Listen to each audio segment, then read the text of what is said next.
محمدا عبد الله ورسوله أرسله بالحق بشيرا ونذيرا وداعيا إلى الله بإذنه وسراجا منيرا أما بعد فقد قال الله تعالى في كلامه المجيد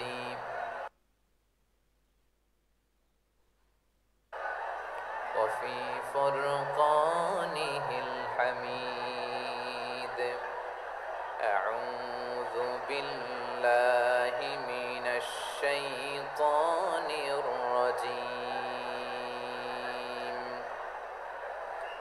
بسم الله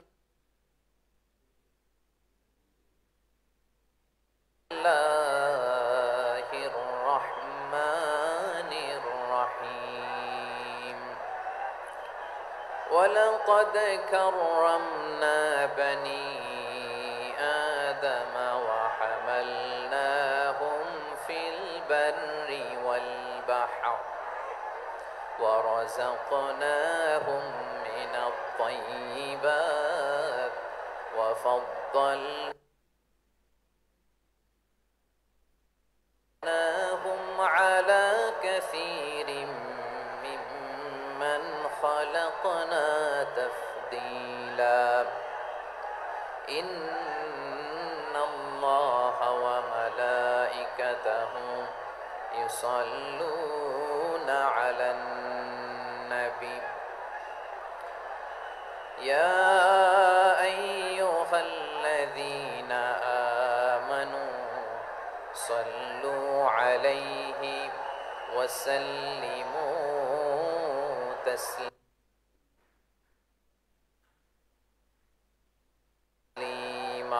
اللهم صل على محمد وعلى آل محمد كما صليت على إبراهيم وعلى آل إبراهيم إنك حميد مجيد اللهم بارك على محمد وعلى آل محمد كما باركت على إبراهيم وعلى آل إبراهيم إنك حميد مجيد সকল প্রশংসার মালিককে সকল ক্ষমতার উৎসকে কেউ যেটা পারে না পারে কে কেউ যেটা দেখে না দেখে কে সে আল্লাহর দরবারে আমরা শুকরগুজার হচ্ছি আমরা সবাই পড়ছি কালিমাতুশ শুকর আলহামদুলিল্লাহ সবাই একসাথে গলা ছেড়ে দিয়ে আওয়াজ করে পড়ুন রব্বানা লাকাল হামদ হামদান কাসীরান طيبا مباركا فيه يا ربي لك الحمد كما ينبغي لجلال وجهك وعظيم سلطانك لك الحمد بالإيمان لك الحمد بالإسلام لك الحمد بالقرآن আল্লাহ রাব্বুল ইজ্জা ওয়াল জালালের দরবারে শুকরিয়া জ্ঞাপনের পাশাপাশি আমি আজকের এই প্রোগ্রামের অর্গানাইজিং কমিটিকে অন্তরের অন্তঃস্থল থেকে ধন্যবাদ জানাতে চাই যে আদ-দ্বীন ফাউন্ডেশন অথরিটি তারা 3 দিন ব্যাপী যশোরের ফুলের হাটে এরকম চমৎকার গোছানো ওয়েল অর্গানাইজড একটা তাফসীরুল কোরআনের প্রোগ্রামের আয়োজন করেছে আমি আল্লাহর শুকরিয়া জ্ঞাপনের পাশাপাশি তাদেরকে আমার অন্তরের অন্তঃস্থল থেকে শুকরিয়া ধন্যবাদ এবং মোবারকবাদ জানাতে চাই আজকের প্রোগ্রামে উপস্থিত আছেন বৃহত্তর খুলনা বিভাগের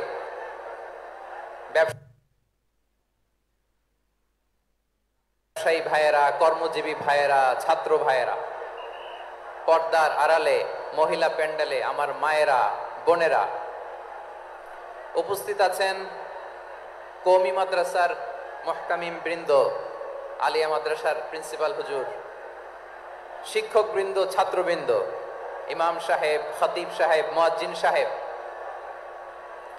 আইন শৃঙ্খলায় কর্মরত ভাইয়েরা, ভলান্টিয়ার্স, মিডিয়া কর্মী, সাংবাদিক বন্ধুরা, ইউটিউবার্স, আমি সবাইকে অন্তরের অন্তঃস্থল থেকে শুভেচ্ছা জানিয়ে শুরু করতে চাই। প্রিয় ভাইয়েরা, আমি জানি যশোরের মানুষ খুবই well civilized, they know manners, তারা ম্যানার জানে।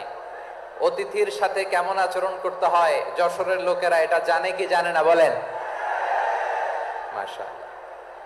স্টেজ থেকে ইনস্ট্রাকশন আসলে সেটা শুনতে হবে, না শুনলে আমিও বলতে পারবো না, আপনারাও উপকৃত হবেন না।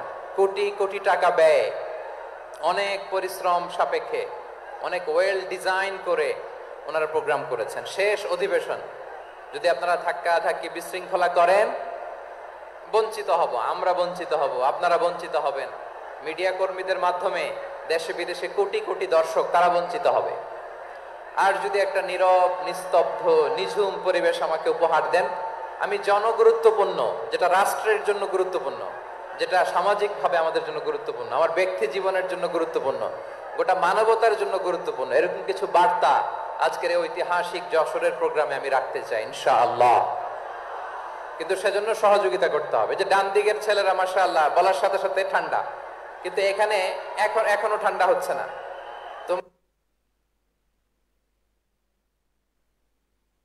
তোমরা ভলান্টিয়ারদের কথা শোনো, জায়গা না পেলে পেছনে যাও, ধাক্কাধাক্কি করো কেন ভাইয়েরা?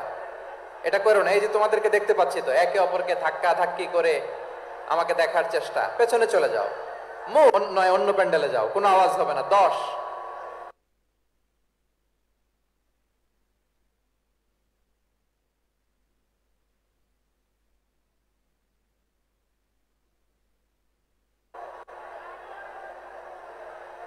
9, 8,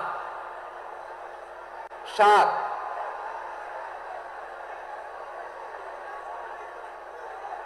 6, 5, 4,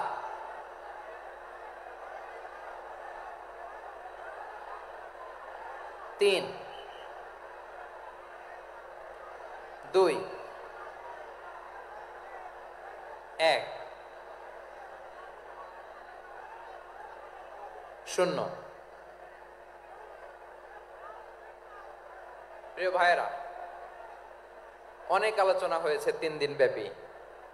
দেশ বরেণ্য প্রথিত যশা ওলামায়ে হযরতের মুখে আপনারা অসংখ্য কথা শুনেছেন। আমলের জন্য এগুলোই যথেষ্ট, নতুন করে আমার বলার কিছুর দরকার নাই। নতুন করে উপস্থাপনের মতো বলার মতো আমার কাছে কিছু নাইও। যা বলার 1500 বছর আগে আল্লাহ তাআলা উম্মাকে বলে দিয়েছেন, ঠিক কিনা? এমন কিতাব দান করেছে যে কিতাবে ভুল নাই, যতই পড়ি ততই শেখা যায়। বিয়ন্ডলেস, বাউন্ডলেস, বটমলেস, কুল কিনারা নাই, কুল কিনারা বিহীন সাগর, পড়েন সুবহানাল্লাহ। গত 3 দিন ধরে স্কলাররা যে সমস্ত বিষয় কোরআন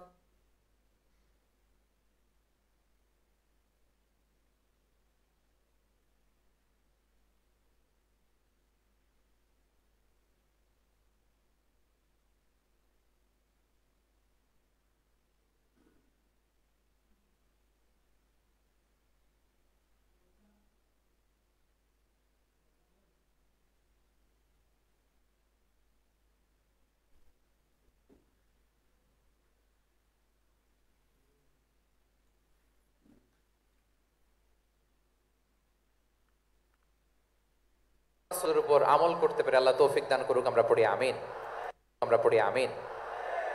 আসুন এখানে আসার বসার এই প্রোগ্রামে অংশগ্রহণ করার উদ্দেশ্যকে, নিয়তকে আমরা খালেস করে নেই। আজকে আমরা যা শুনবো শিখবো আমলের নিয়তে শুনবো, ঠিক কিনা বলেন? শেষ পর্যন্ত নীরবতা বজায় রাখবো।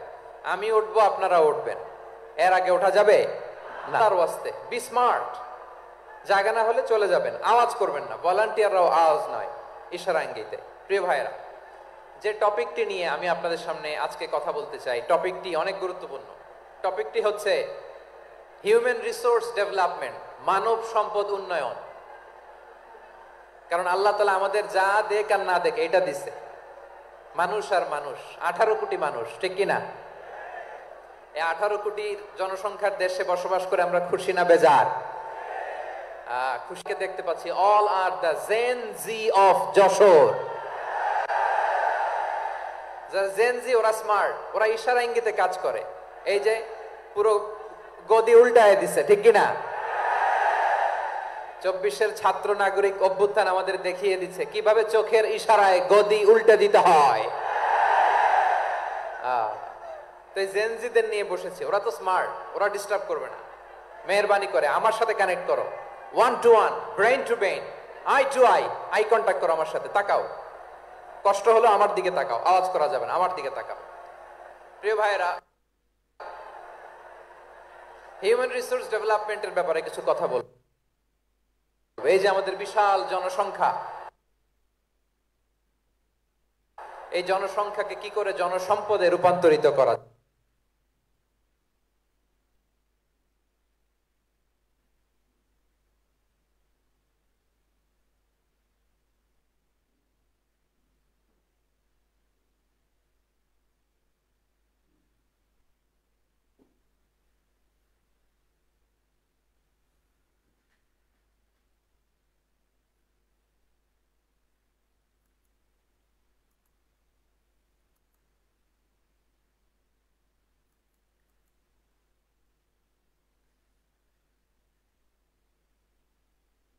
যায়, এ ব্যাপারে কথা বলি। সূরাতু বনী ইসরাইলের 70 নম্বর আয়াত তেলাওয়াত করেছি। এই আয়াতের আলোকে কিছু কথা আমি আপনাদের সামনে বলবো।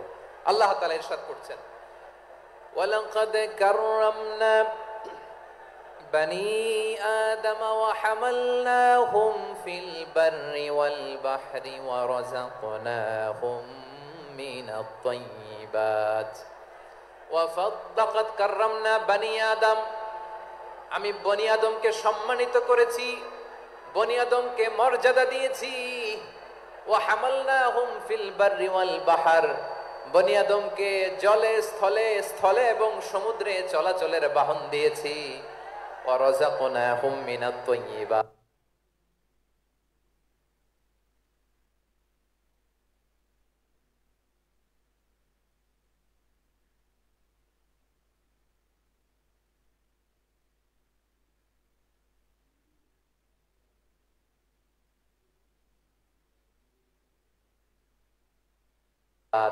তাদেরকে আমি যত মর্যাদা দিয়েছি আমার কোন সৃষ্টিকে এত মর্যাদা দেই নাই। পড়েন সুবহানাল্লাহ।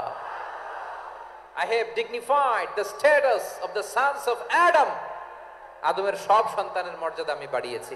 আল্লাহ এখানে বলেননি ওয়ালাকাদ কাররামনাল মুমিনিন, আমি মুমিনের মর্যাদা বাড়িয়েছি, বলেছেন? আল্লাহ এখানে বলেন নাই ওয়ালাকাদ কাররামনাল মুসলিমিন, আমি মুসলিমের মর্যাদা বাড়িয়েছি। আল্লাহ বলেছেন ওয়ালাকাদ কাররামনা বনী আদম, আমি বনি আদমের সম্মান বাড়িয়েছি। হোক সে মুমিন কিংবা কাফের, মুসলিম কিংবা মুশরিক, আস্তিক কিংবা নাস্তিক, আরব কিংবা অনারব, যেই হোক না কেন আদম সন্তান সবগুলার মর্যাদা বাড়ায় দিয়েছে কে? সবার মর্যাদা আল্লাহ বাড়িয়েছে। মানুষ হিসেবে মর্যাদা। বিশ্বনবী সাল্লাল্লাহু আলাইহি ওয়াসাল্লাম ইহুদির লাশ দেখে দাঁড়িয়ে গেলেন। কাল লাশ? আমার যশোরের ভাইয়েরা আওয়াজ করে বলুন, কাল লাশ? ইহুদির লাশ দেখে দাঁড়ায় গেলেন। সাহাবারা বললেন, ইয়া রাসূলুল্লাহ, আপনি দাঁড়ালেন যে, এটা তো ইহুদির লাশ। বিশ্বনবী বললেন, আওয়ালাইসাত নাফসান, এটা কি মানুষ নয়? এটা হোক ইহুদি হোক খ্রিস্টান, এটা তো মানুষ। আমি মানুষ দেখে দাঁড়িয়েছি। আই স্যালিউট দ্য হিউম্যানিটি, আমি মানবতাকে সম্মান করেছি। পড়েন সুবহানাল্লাহ।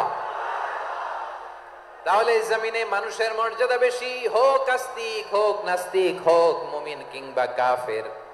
আদমের সন্তান হলে, মানুষ হলেই তার মর্যাদা বাড়িয়েছে কে? আমার কলিজার টুকরা যশোরের ভাইয়েরা, মানুষের মর্যাদা আল্লাহ এত বাড়িয়েছেন, মানুষ জীবিত থাকলেও যেমনি মর্যাদাবান, মরে গেলেও মর্যাদাবান। সুবহানাল্লাহ পড়েন। মানুষ মরে গেলে এই ডেড বডিটা কি হয়? পচে যায়, গলে যায়, মাটির সাথে মিশে যায়। তাই বলে আপনি ডেড বডির সাথে যাচ্ছে তাই করতে পারবেন না, পারবেন? কেউ যদি অন্যায় করে তাকে যদি আপনি শাস্তির আওতায় আনেন, যা মনে চায় করতে পারবেন না, তারা আগুন দিয়ে পোড়াতে পারবেন না, নাক কাটতে পারবেন না, কান কাটতে পারবেন না, অঙ্গ বিকৃতি করতে পারবেন না। কারণ মানব জাতির মর্যাদা স্বয়ং দিয়েছে কে? ডেড বডি পচে যাবে, গলে যাবে। তারপরে ইসলাম বলে না, খবরদার, এই মরা লাশটারও একটা মর্যাদা আছে না নাই? ইসলাম বলে এই লাশটা গলে যাবে, পচে যাবে, কিন্তু এটার অমর্যাদা করো না। কর্পূর দিয়ে, খেজুর পাতা দিয়ে, এটাকে ওয়ার্ম ওয়াটার দিয়ে, গরম পানি দিয়ে ধৌত করো, সাদা শুভ্র ধবধবে কাপড় দিয়ে লাশটাকে তুমি কাভার করো, তারপরে খাটিয়ার মধ্যে লাশটাকে রেখে বিশাল একটা প্রোগ্রাম করো, একটা ফিউনারাল প্রোগ্রাম করো। ওই প্রোগ্রামের ডানে বায়ে পেছনে লাশটারে রাখলে হবে না, প্রোগ্রামের একেবারে সামনটাতে তুমি লাশটাকে রাখো। সুবহানাল্লাহ। একটা ফিউনারাল প্রোগ্রাম করতে হবে, তাকে শেষ বিদায় জানাতে হবে, যেটাকে আমরা জানাজা বলি। কি বলি? জানাজা মানে মাইয়েতের জন্য দোয়া, তার জন্য দোয়া করা হয়, তাকে একটা সিস্টেমেটিক অর্ডারে কবরে রাখা হয়, সুন্দরভাবে সেটাকে কবরস্থ করা হয়, মাটি দেয়া হয়, পানি দেয়া হয়। তার মানে মরে গেলেও মানুষের সম্মান বাড়ায় দিয়েছে কে? এজন্য আল্লাহ বললেন ওয়ালাকাদ কাররামনা বানি আদম, বনি আদমের সম্মান মর্যাদা আমি আল্লাহ বাড়িয়ে দিয়েছি। মানুষের সম্মানে তুমি কখনো আঘাত করো না, ঠিক কিনা?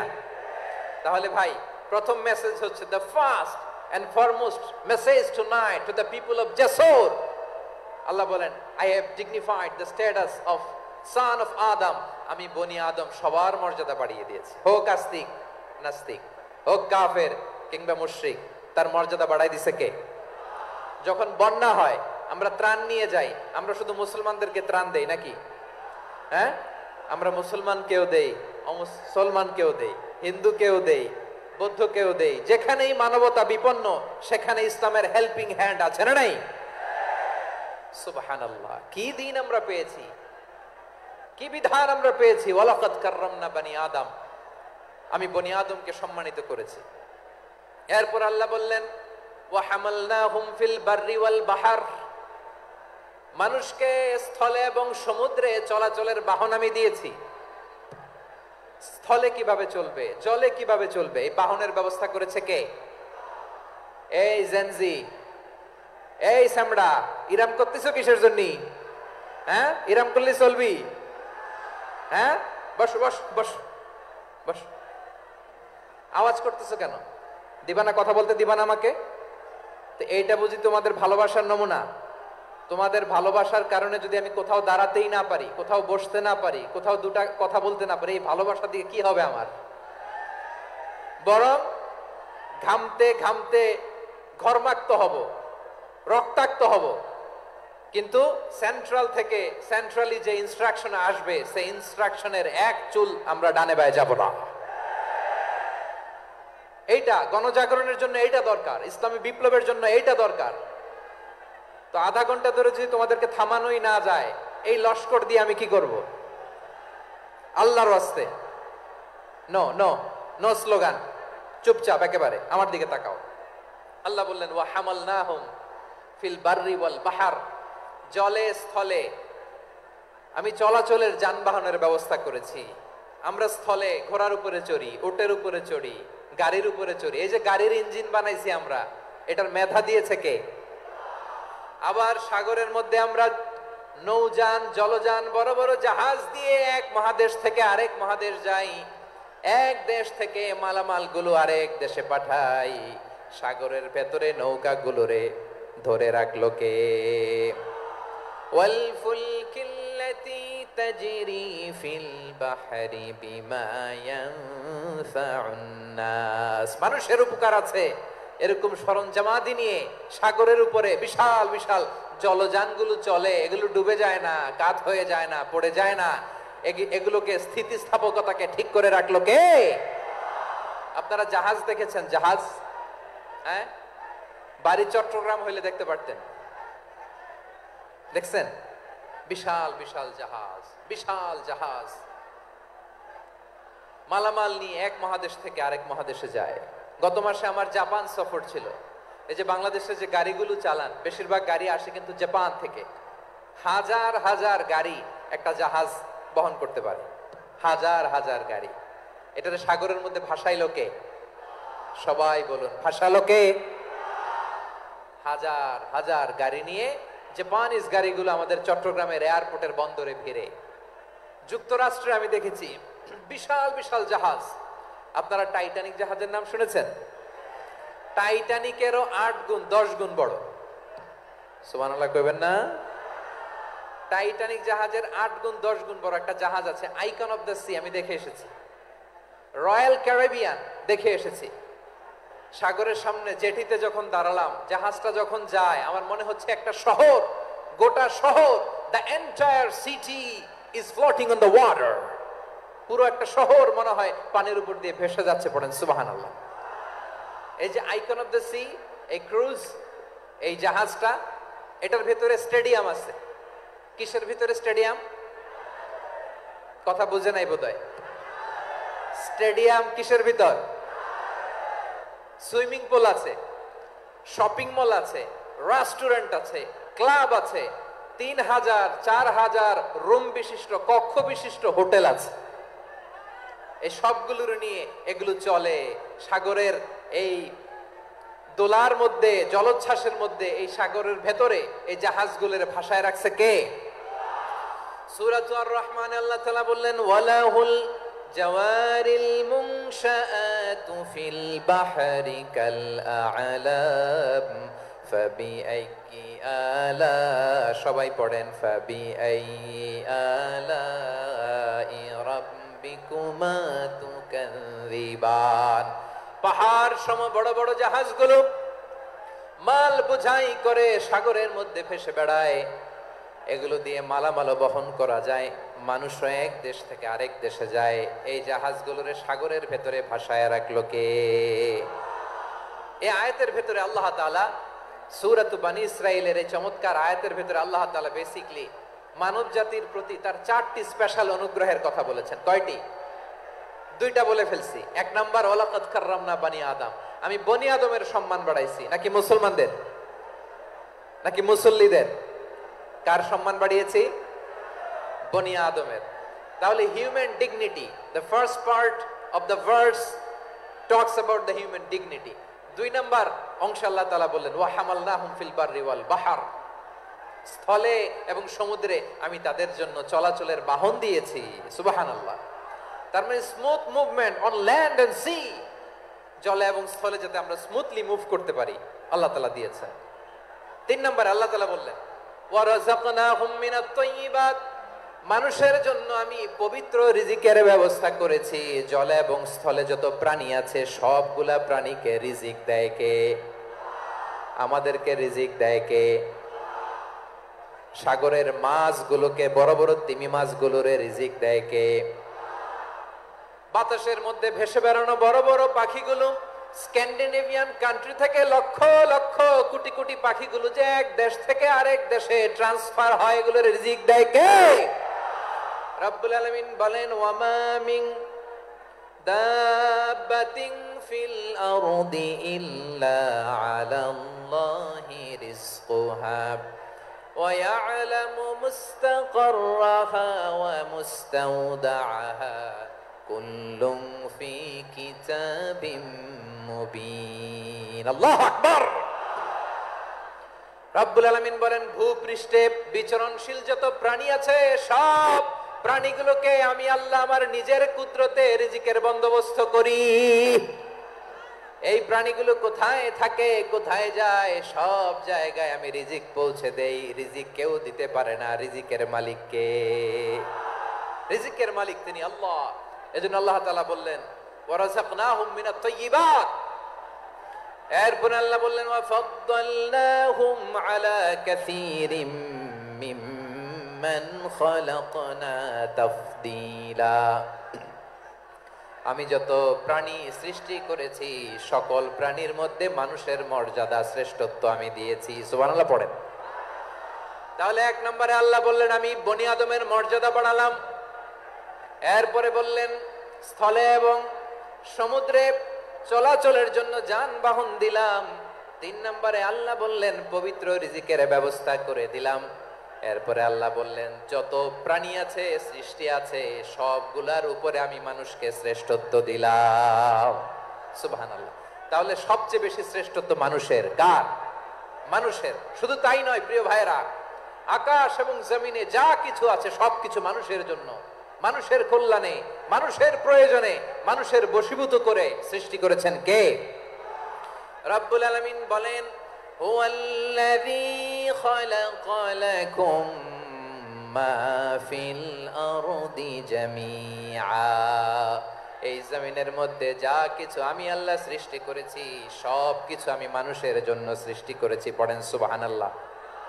হুয়াল্লাযী খালাকা লাকুম মা ফিল আরদি জামিআ, যা আছে সব আমাদের জন্য, সব আমাদেরকে সার্ভিস দেওয়ার জন্য, আমাদের উপকারের জন্য, আমাদের কল্যাণের জন্য। আওয়াজ করে সবাই পড়ুন আল্লাহু আকবার।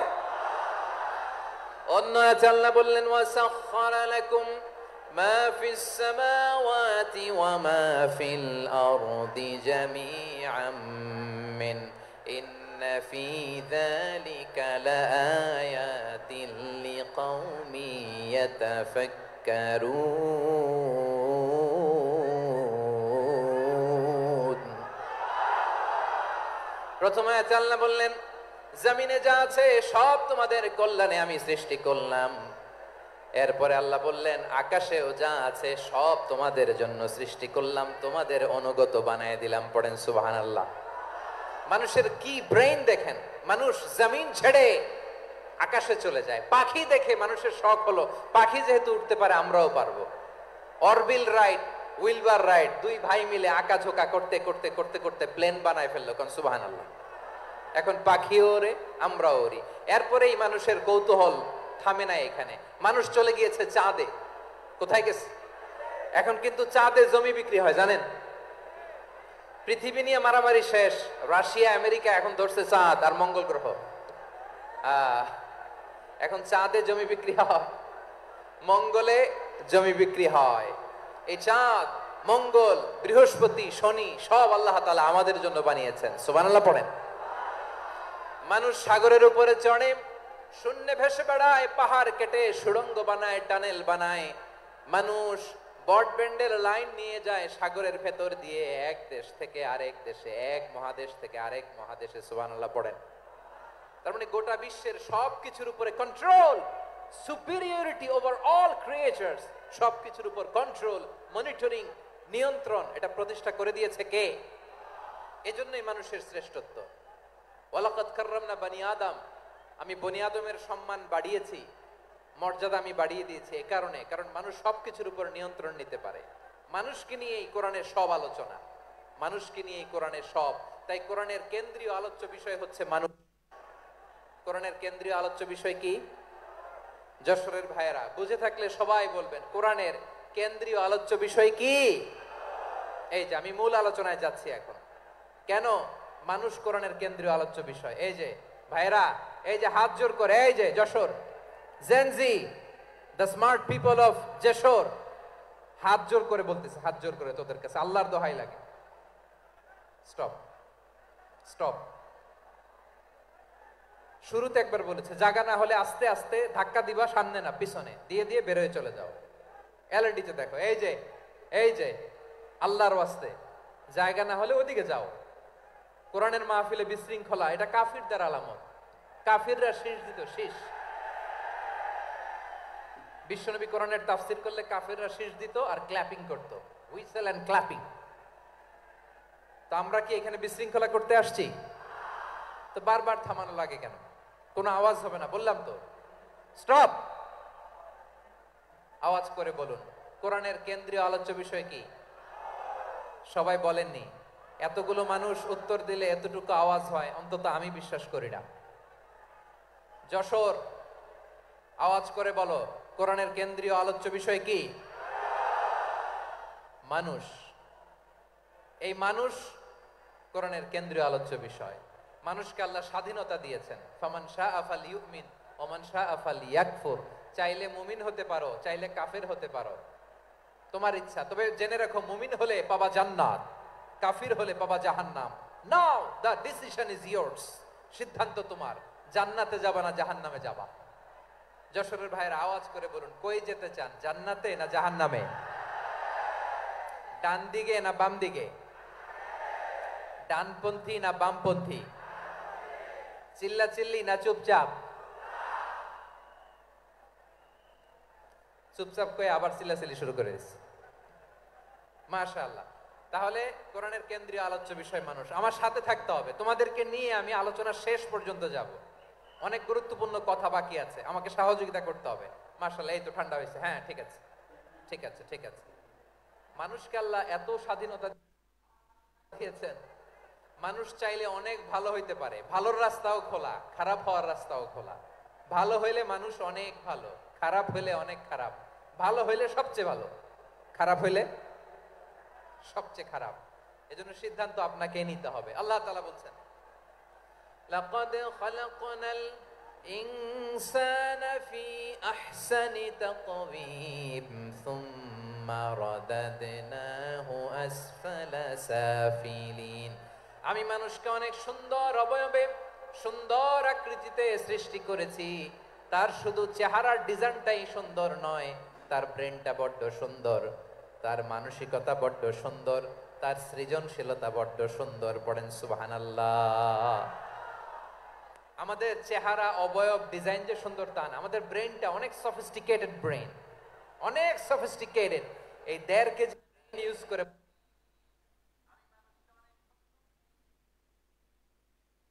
গোটা বিশ্বে সভ্যতা বিনির্মাণ করেছে, ঠিক কিনা? এই ব্রেন আল্লাহ তাআলা আমাকে দিয়েছে। এটারে কাজে লাগালে, আপনার সিক্স সেন্স কাজে লাগালে আপনি অনন্য মানুষ হয়ে উঠবেন, মহামানবে রূপান্তরিত হবেন। মানুষ হতে পারে, চাইলেই মহামানব হতে পারে। আবার যদি মানুষ চায় খারাপও হতে পারে। আল্লাহ বললেন শুধু ভালোই না, ভালো হতে চাইলে অনেক ভালো তুমি হতে পারো, আবার খারাপ হতে চাইলে অনেক খারাপ তুমি হতে পারো। সুম্মা রাদাদনাহু আসফালা সাফিলিন।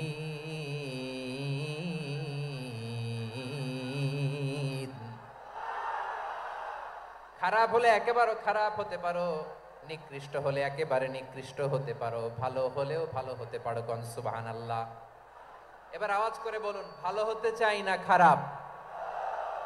শ্রেষ্ঠ না নিকৃষ্ট? মানুষ ভালো হলে মানুষ ফেরেশতার চেয়েও ভালো, মানুষ খারাপ হলে সে পশুর চেয়েও খারাপ। কথা ঠিক কিনা বলেন? ভালো হলে ফেরেশতার চেয়েও ভালো, খারাপ হলে পশুর চেয়েও নিকৃষ্ট। তার মানে শ্রেষ্ঠত্বে মানুষ, শ্রেষ্ঠত্বে ফেরেশতাকে হার মানায়, আর অধপতনে শ্রেষ্ঠত্বে ফেরেশতাকে ছাড়িয়ে যায়, আর অধপতনে পশুকেও হার মানায়।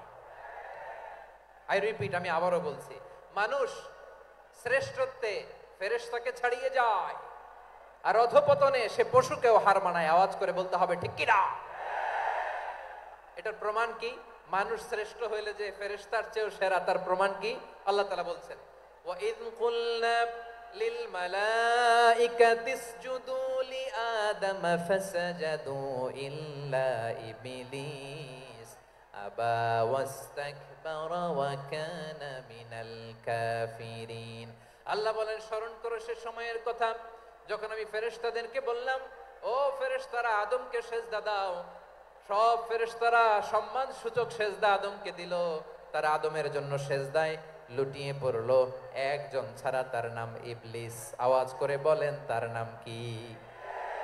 সে অহংকার প্রদর্শন করলো, সে কাফের হয়ে গেল, বাকি সব ফেরেশতারা সেজদা দিল। সুবহানাল্লাহ।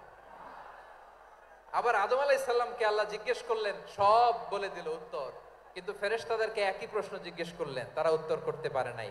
তার মানে এর মধ্য দিয়ে প্রমাণিত হয়, মানুষ ভালো হলে ফেরেশতার চেয়েও ভালো, ফেরেশতার চেয়েও মানুষের মর্যাদা বাড়িয়ে দিয়েছে কে? সব নূরের ফেরেশতা যখন মাটির আদমকে সেজদা দেয়, এটা প্রমাণ করে ফেরেশতার চেয়েও মানুষের মর্যাদা বাড়িয়ে দিয়েছে কে? তুমি মাটির আদমকে প্রথম সৃষ্টি করিয়া ঘোষণা করিয়া দিলে শ্রেষ্ঠ বলিয়া, তাই তো নূরের ফেরেশতা করে আদমকে সেজদা। ঠিক কিনা বলেন?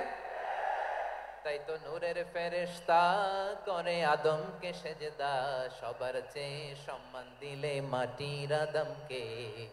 আল্লাহু আল্লাহু তুমি জাল্লে জালালুহু, শেষ করা তো যায় না গে তোমার গুণগান। পড়েন না? পড়েন, আল্লাহু আল্লাহু তুমি জাল্লে জালালুহু, শেষ করা তো যায় না গে তোমার গুণগান। আল্লাহু আল্লাহু আল্লাহু আকবার। আদমের মর্যাদা বেশি, মানুষের মর্যাদা বেশি, মানুষ শ্রেষ্ঠ তার প্রমাণ নূরের ফেরেশতা মাটির আদমকে সেজদা করে আওয়াজ করে বলেন ঠিক কি না? তাহলে মানুষ ভালো হলে ফেরেশতার চেয়ে ভালো, আবার মানুষ যদি খারাপ হয় সে পশুর চেয়েও খারাপ, অধপতনে পশুত্বকে হার মানায়। তার প্রমাণ কি? তার প্রমাণ হচ্ছে যশোরের ভাইরা দেখবেন পত্রিকায় নিউজ পেপারে মাঝে মাঝে এরকম দেখা যায়, এক মানুষ আরেক মানুষকে হত্যা করে 20 টুকরা করে বস্তার ভিতরে ভরেছে। আপনারা এই নিউজ পড়েন নাই না? দেখেন নাই? দেখছেন? মানুষ মানুষকে হত্যা করে কয় টুকরা? জোরে বলেন। এখানেই ক্ষান্ত হয় না, আবার কোথায় ভরছে? বস্তার ভেতরে। আচ্ছা, বুঝে থাকলে আওয়াজ করে বলেন, কোনদিন শুনছেন একটা হাতি আর একটা হাতিকে হত্যা করে 20 টুকরা করছে, এরপরে বস্তার ভিতরে ভরছে? হইছে? তাহলে দেখেন, মানুষ যদি খারাপ হয় সে পশুকেও হার মানায়। চিল্লায় বলো ঠিক কি না?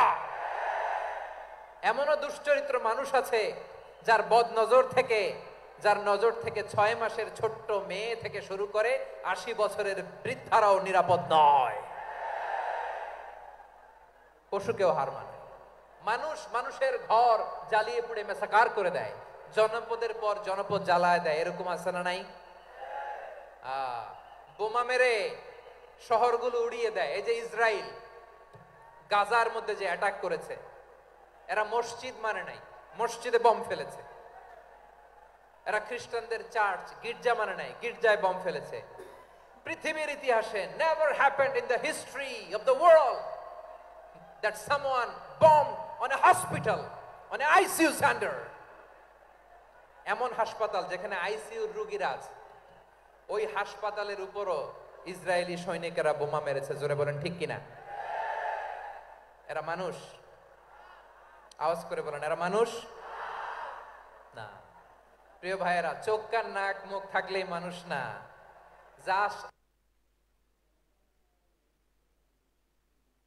প্রিয় ভাইয়েরা, চোখ কান নাক মুখ থাকলেই মানুষ না।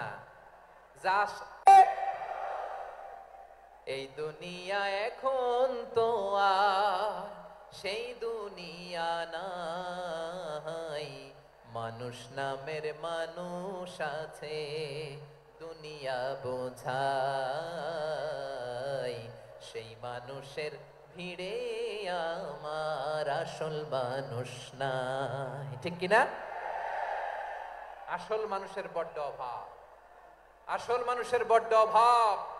আমার ভাইয়েরা, মানুষ খারাপ হলে পশুকেও হার মানায়।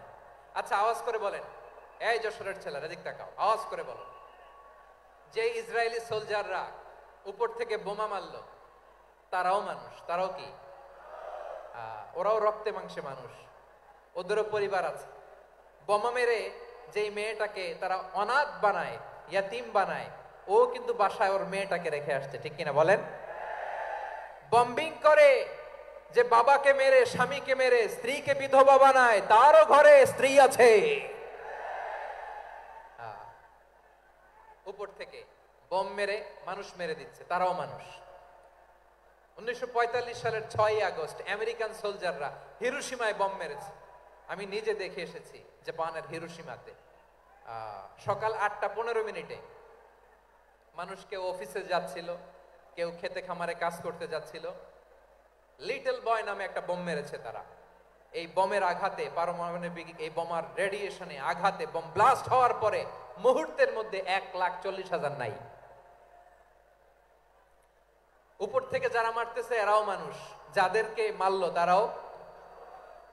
তার মানে মানুষে মানুষে পার্থক্য আছে না? নেই? মানুষে মানুষে পার্থক্য আছে। নাক কান চোখ মুখ থাকলেই মানুষ নয়। বাড়ছে জনসংখ্যা, কমছে মানুষ। চিল্লায় বলো ঠিক কিনা? তাহলে আমরা বুঝলাম, মানুষ ভালো হলে অনেক ভালো, খারাপ হলে অনেক খারাপ। ও আমার কলিজার টুকরা যশোরের ভাইয়েরা, আসুন না 3 দিন ব্যাপী এই তাফসিরুল কোরআনের ঐতিহাসিক প্রোগ্রাম থেকে আমরা সিদ্ধান্ত নেই, আমরা ভালো মানুষ হব নাকি খারাপ মানুষ হব? কলিজা থেকে, প্রাণ থেকে আওয়াজ করে সবাই বলুন, ভালো মানুষ নাকি খারাপ মানুষ? ভালো মানুষ হইতে হবে। ভালো মানুষ যারা জগৎটাকে এনলাইটেন করবে, যারা এনলাইটেন করবে, যারা সত্যের বীর সেনানী হয়ে দাঁড়াবে, যারা সত্যের পক্ষে কথা বলবে, যারা জালিমের মসনদকে ভেঙে খান খান করে দেবে, এরকম হওয়ার দরকার আছে না নাই? এরকম ভালো মানুষ আমরা হতে চাই কি চাই না? মানুষকে যত্ন নিলে মানুষ যে কত ভালো হয় আপনি কল্পনাও করতে পারবেন না।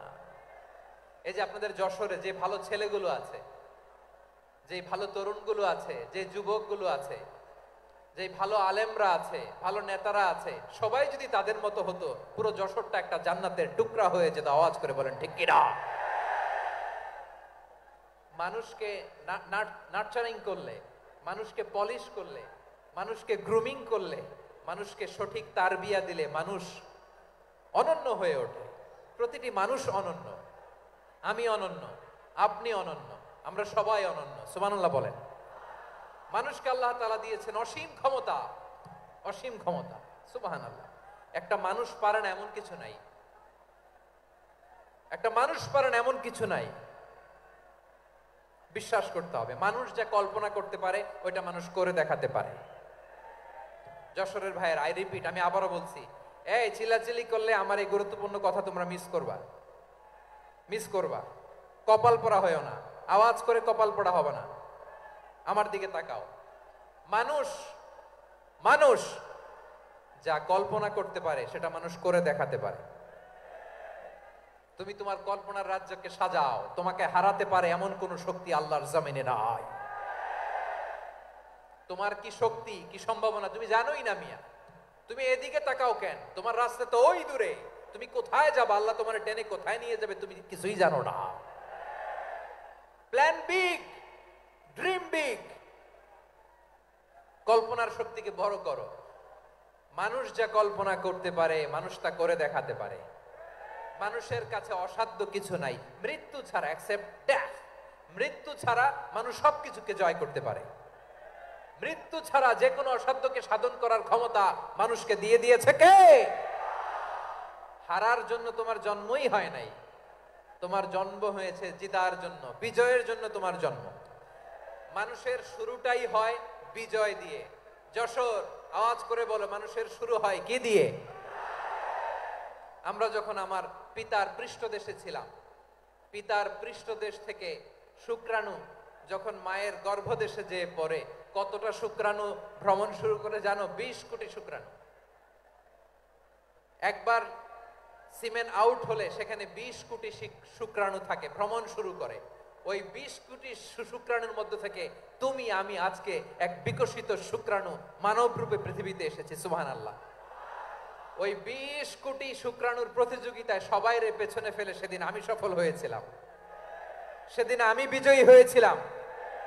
সেদিন আমি এত ছোট ছিলাম, মাইক্রোস্কোপ দিয়েও আমার অস্তিত্ব পাওয়া যায়। আমি এত তুচ্ছ ছিলাম, নগণ্য ছিলাম। আমার কান ছিল না, আমার চোখ ছিল না, আমার হাত ছিল না, আমার জন্য রিকমেন্ডেশন করার মতো মামু ছিল না, খালা ছিল না, কেউ ছিল না। তারপরেও ওই প্রতিযোগিতায়, ওই কম্পিটিশনে যখন আমারে কেউ হারাতে পারে নাই, আল্লাহর জমিনেও আমারে কেউ হারাতে পারে না। হারার জন্য তোমার জন্মই হয় নাই, তুমি আসছোই জিতার জন্য। সুবহানাল্লাহ। বিশ্বনবী বলেন, আন্নাসু মাআদিন কামাআদিনি যাহাবি ওয়াল ফিদ্দা খিয়ারুহুম ফিল জাহিলিয়াতি খিয়ারুহুম ফিল ইসলাম। Peoples are like mines of gold and silver. সোনার খনি, রূপার খনি, এর চেয়ে বড় খনি হচ্ছে এই মানব সম্পদের খনি। আওয়াজ করে বলেন আল্লাহু আকবার। আল্লাহ তাআলা এই সম্পদ আমাদেরকে দিয়েছে। বিশ্বনবী বলেন, মানুষ হচ্ছে খনির মতো। খিয়ারুহুম ফিল জাহিলিয়াতি খিয়ারুহুম ফিল ইসলাম। জাহিলি যুগে যারা সেরা, ইসলামেও তারা সেরা। ইদা ফাকুহু, যদি তারা বুঝবান হয় তাহলে তাদেরকে সেরা বানায় দিবে কে? তাহলে মানুষের চেয়ে সেরা কেউ হতে পারে? মানুষের চেয়ে অনন্য কেউ হতে পারে? মানুষকে কেউ হারাতে পারে? আওয়াজ করে বলো, তোমাকে কেউ হারাতে পারবে? এই সাহস জাগছে আজকের আলোচনা থেকে। আমি তুমি অনন্য, আমাকে তোমাকে হারায় দেওয়া এত সহজ না, ঠিক কিনা? একটা কথা জীবনের সাথে সেট করে নিতে হবে, আমি জিতি নয় শিখি, আমি কখনো হারি না। জীবনের সাথে সেট করে নাও, জেনজি অফ জেসর, আমি কখনো হারি না, আমি হয় জিতি নয় শিখি। চিল্লায় বলো ঠিক কি না? আমি কখনো হারি না, আমার হারানো এত সোজা না। কি সাহস জাগছে? বুকে সাহস জাগছে? তাকবীর পড়ো, লিল্লাহে তাকবীর। তাহলে বিশ্বনবী বলেন নাসু মাআদিন, মানুষ হচ্ছে খনি। এই ধাক্কা ধাক্কি আমি জানি এগুলো ভালোবাসার ধাক্কা ধাক্কি, এজন্য আমি সহ্য করে নেই। এগুলো যে ভালোবাসার ধাক্কা ধাক্কি এটা আমরা বুঝি। পৃথিবীর কোন আইন, সিকিউরিটি প্রটোকল দিয়ে এটারে মানানো যাবে না, কারণ এটা তো ভালোবাসা, লাভ। লাভ কোনো আইন কানুন দিয়ে বাধা যায় না, মানানো যায় না। ঠিক কিনা বলো?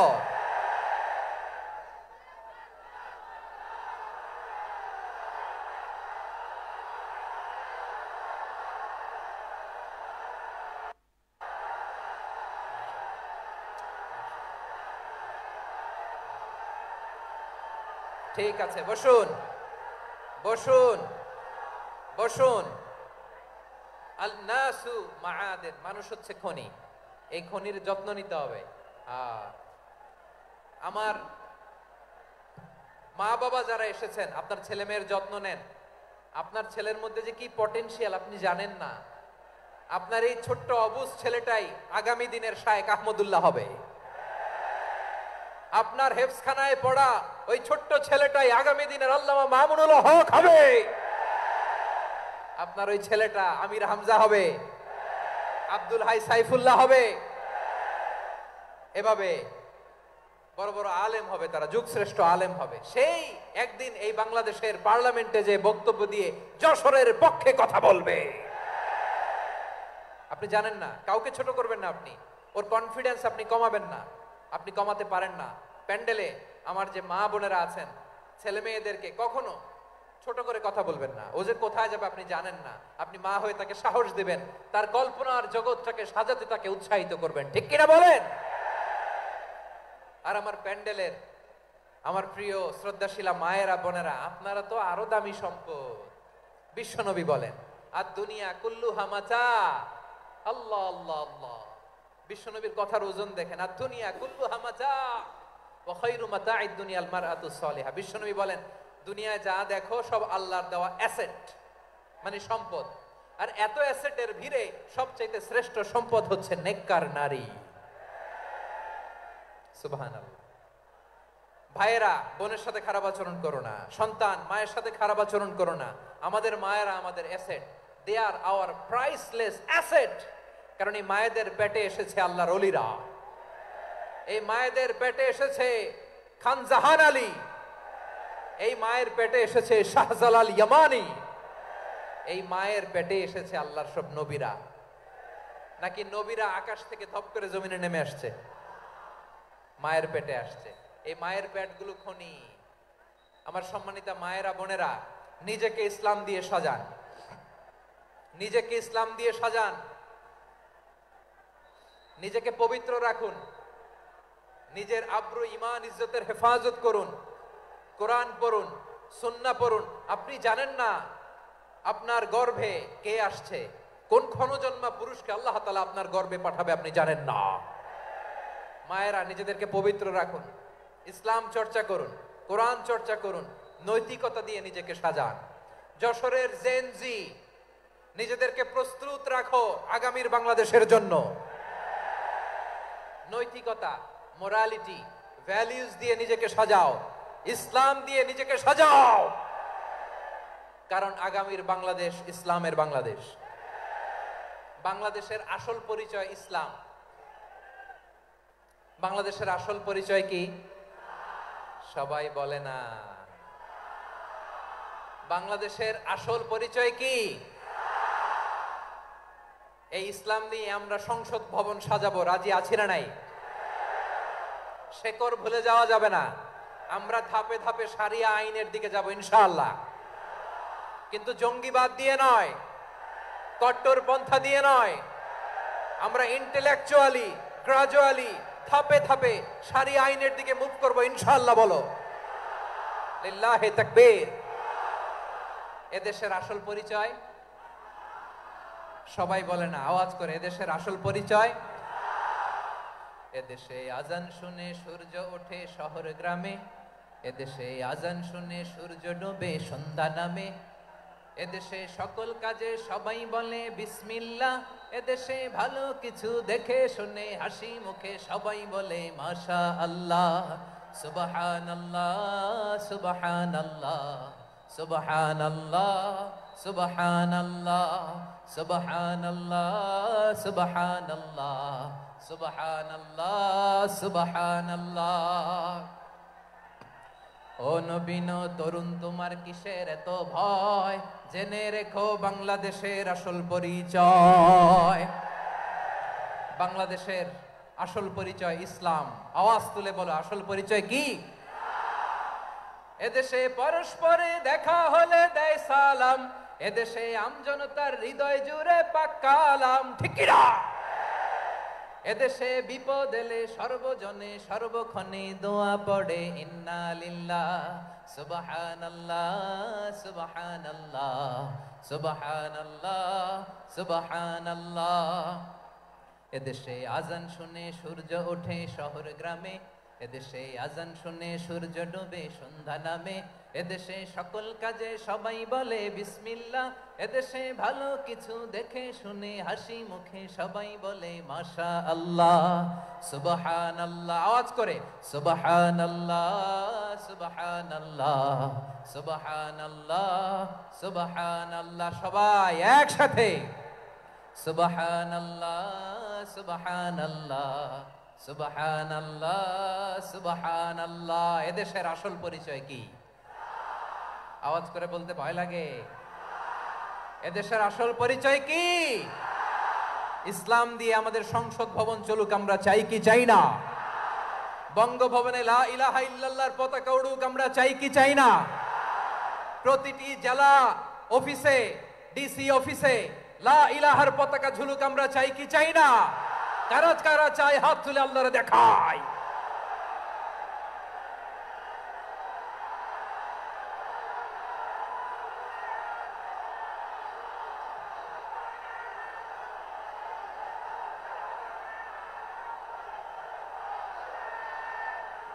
মাশাআল্লাহ মাশাআল্লাহ মাশাআল্লাহ মাশাআল্লাহ।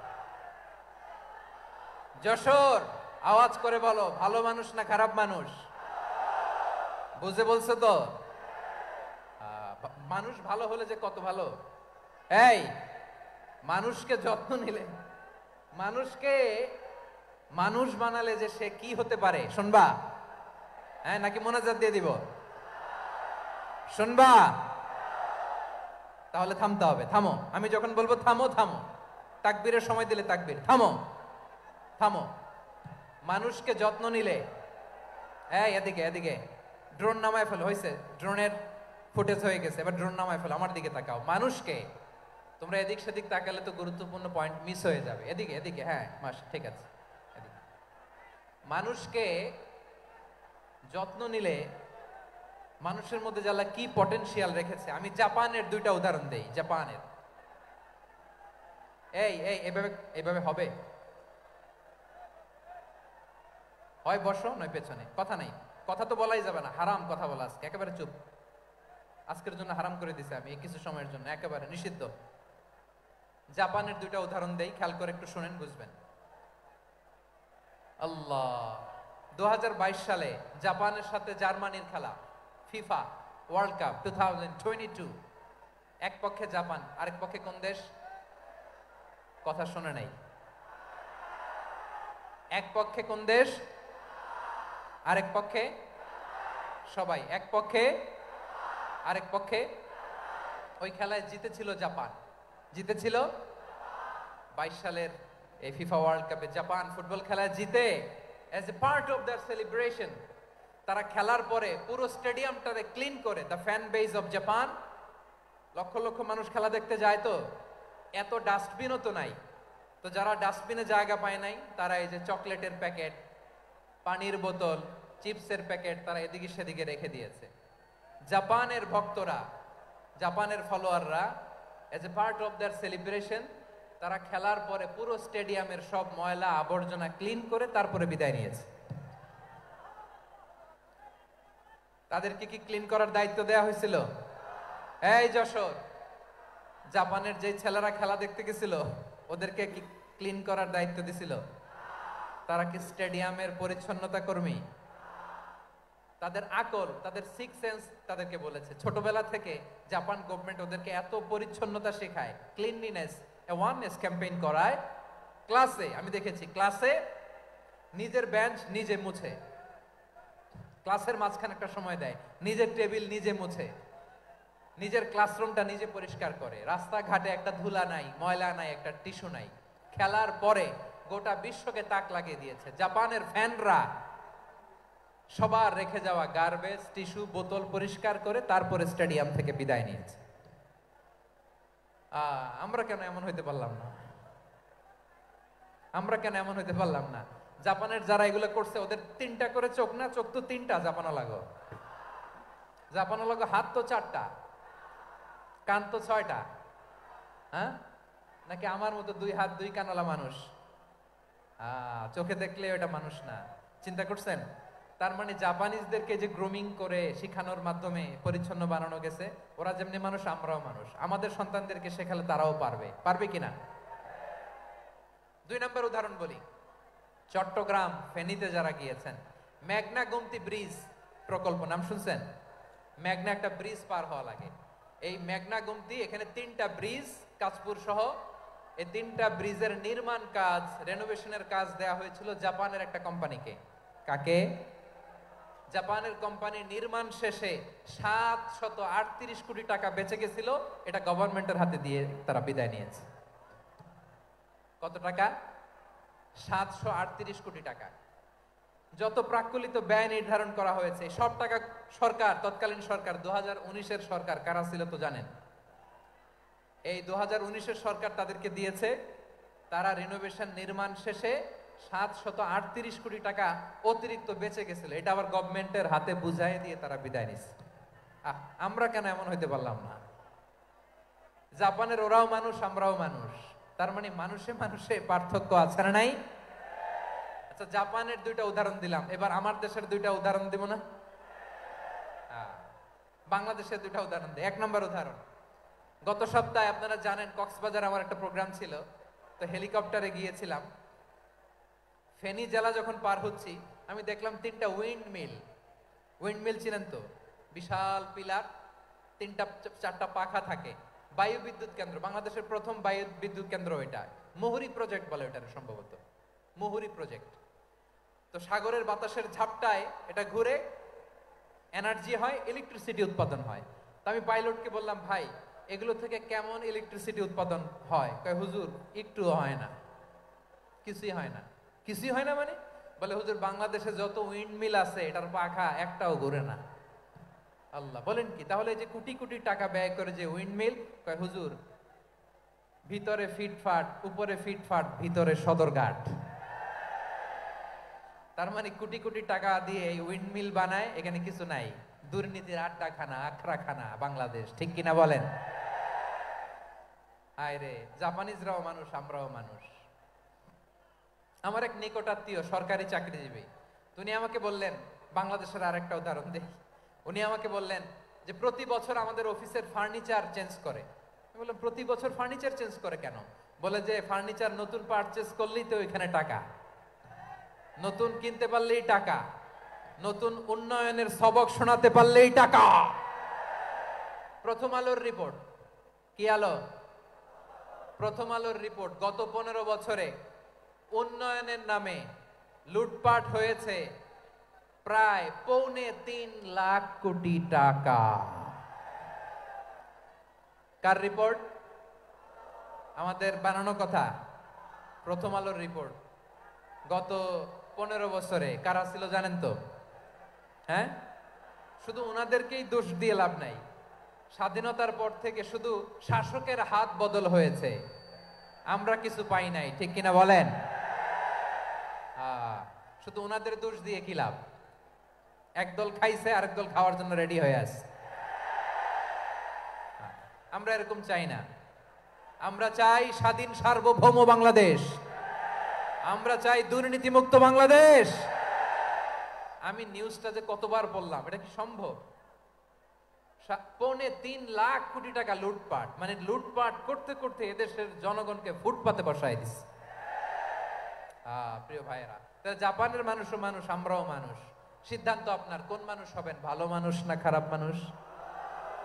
আজকের আলোচনার বিষয় হচ্ছে মানব সম্পদের উন্নয়ন, হিউম্যান রিসোর্স ডেভেলপমেন্ট।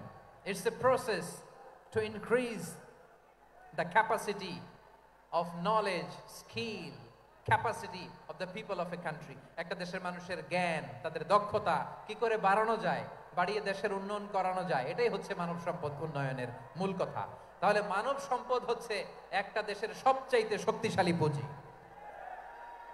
প্রাকৃতিক সম্পদ, খনিজ সম্পদের চেয়েও দামি হচ্ছে মানব সম্পদ। আমার প্রিয় যশোর, প্রাকৃতিক সম্পদ, খনিজ সম্পদের চেয়ে দামি সম্পদ কি সম্পদ? আল্লাহ তাআলা দয়া করে আমাদেরকে এই মানব সম্পদ দিয়েছেন। আসুন আমাদের এই মানুষগুলোকে আমরা সোনার মানুষ বানাই। রাজি আছেন তো সবাই? রাজি আছেন? মানুষ পারে না এমন কোনো কিছু নাই, চাইলে সব পারে। এজন্য মানুষকে তারবিয়া দিতে হবে, যথাযথভাবে তাদেরকে গড়তে হবে। আসুন আমরা সিরাতের আয়নায় বিশ্বনবীর জীবনী থেকে দেখি তিনি কিভাবে হিউম্যান রিসোর্সকে ম্যানেজ করতেন। যদি আপনাদের সময় হয়, দু একটা উদাহরণ দিয়ে আজকে আমি আমার আলোচনার বিদায় নিব। হবে? সময় হবে কয়েক মিনিট? হ্যাঁ, শান্ত থাকবেন তো? শান্ত থাকবা? হ্যাঁ, ঠিক আছে। এই ধাক্কার মধ্যে ঢুকছে, এবার মজা বুঝতেছো তো? হ্যাঁ, মানা করছিলাম না?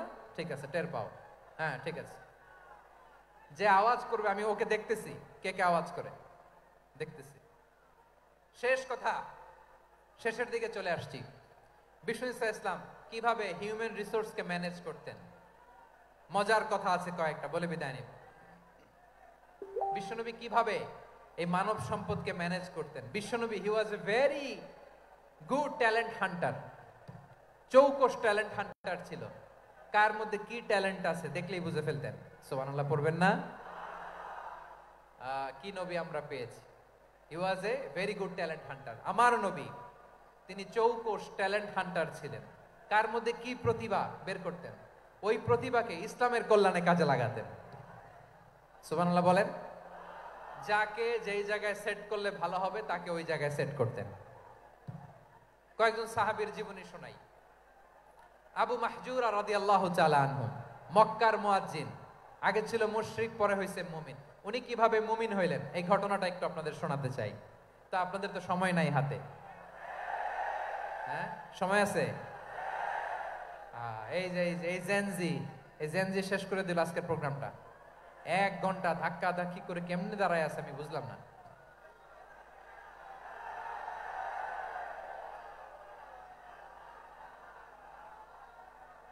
না না, তাকবির না, তাকবির না, চুপ করতে হবে। What I need, you stop. Just shut up. চুপ। হ্যাঁ, ঠিক আছে, এভাবে। আবু মাহজুরা রাদিয়াল্লাহু তাআলা আনহু কিভাবে মুসলিম হলেন আওয়াজ করে শুনেন। হুনাইনের যুদ্ধ, 8ম হিজরি। বিষ্ণু ইসলাম হুনাইনের যুদ্ধ শেষে ফিরতেছেন। পথিমধ্যে বেলাল রাদিয়াল্লাহু তাআলা আনহু, এই যে আবার কথা, আই রে আল্লাহ রে, এখানে ধাক্কা থাকি কেন? চলে যাও, পেছনে যাও, যাও পেছনে যাও।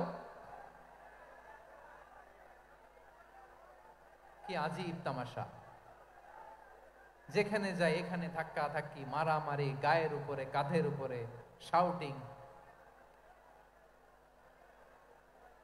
অনেক গুরুত্বপূর্ণ কথা পয়েন্ট করে নিয়ে আসে যে বলবো, এই শাউট করার কারণে প্রোগ্রামটাই নষ্ট করে দেয়। আসছে আমার ভালোবাসা দেখাইতে, প্রোগ্রামটাই শেষ করে দিয়ে চলে যায়। স্টপ। আবার কথা বল, স্টপ। হুনাইনের যুদ্ধে, 8ম হিজরি। কত হিজরি? সবাই বলেন না একটু, কত হিজরি? 8ম হিজরিতে হুনাইনের যুদ্ধে রাসূল সাল্লাল্লাহু আলাইহি ওয়াসাল্লাম ফিরে আসতেছেন মদিনায়। পথিমধ্যে বেলাল রাদিয়াল্লাহু তাআলা আনহু আযান দিচ্ছেন। কি দিচ্ছেন? তো পাশে ছিল মুশরিকদের একটা পল্লী। কিছু মুশরিক তরুণ, কিছু অমুসলিম কিশোর, তারা আযানকে ব্যঙ্গ করতেছে। আমাদের বাংলায় মুখ ভেঙ্গানো বলে আর কি। বেলাল রাদিয়াল্লাহু তাআলা আনহু আজান দিচ্ছেন, ওই বাচ্চাগুলো মুশরিক, তো ওরা আজানকে ব্যঙ্গ করতেছে, বিকৃতি করে ওরাও আজান দিচ্ছে। উদ্দেশ্য হচ্ছে আজানকে নিয়ে ঠাট্টা করা। উদ্দেশ্য কি? ঠাট্টা করা। ব্যাপারটা মনে কষ্ট পাওয়ার মতো ব্যাপার না? কিন্তু বিশ্বনবী ওইখানে দেখেন কি খুঁজলেন। বিশ্বনবী খেয়াল করলেন অমুসলিম কিশোরদের মধ্যে থেকে একটা কিশোরের গলাটা বড় দরাজ গলা, কণ্ঠটা বড় সুন্দর। খেয়াল করে দেখলেন যে কিছু কিশোর বেলালের আজানকে ব্যঙ্গ করে, বিকৃতি করে, কিন্তু একজনের কণ্ঠ দেখতে পাচ্ছেন না এত দূরে, কিন্তু কণ্ঠটা বড় সুন্দর, দরাজ গলা। বিশ্বনবী সাহাবীদেরকে বললেন, ধরো এগুলারে, ধরো। সবগুলারে ধরে বিশ্বনবী সামনে আনা হলো। ওরা হাঁটু গেড়ে বসলো। বিশ্বনবী বললেন, তোমাদের মধ্যে কে যেন ব্যঙ্গ করে আজান দিচ্ছিল, তার গলাটা বড় উঁচু, গলার বেসটা বড় মজবুত, মেলোডিয়াস, সুমধুর কণ্ঠ। কে? আবু মাহজুরা বলে, আমার বন্ধুরা সবাই আমার দিকে আঙ্গুল দেখায়, আমি পড়ে গেছি বিপদে। রাসূল সাল্লাল্লাহু আলাইহি ওয়াসাল্লাম বাকি অমুসলিম তরুণদেরকে ছেড়ে দিলেন, বললেন তোমরা যাও। এবার আবু মাহজুরারে পাইছে। আবু মাহজুরার চুলের মধ্যে হাত দিলেন বিশ্বনবী, মাথায় হাত দিয়ে বললেন, এবার আজান দাও দেখি। আবু মাহজুরা বলে, আমি তো আজান দিতে জানি না, কারণ আমি তো বেলালেরটা শুইনা দিছি, আমার তো মুখস্থ নাই, আমি তো আজান দিতে জানি না। বিশ্বনবী বললেন, জানো না? তাহলে আসো আমি তোমারে শিখাই দেই। সুবহানাল্লাহ পড়া।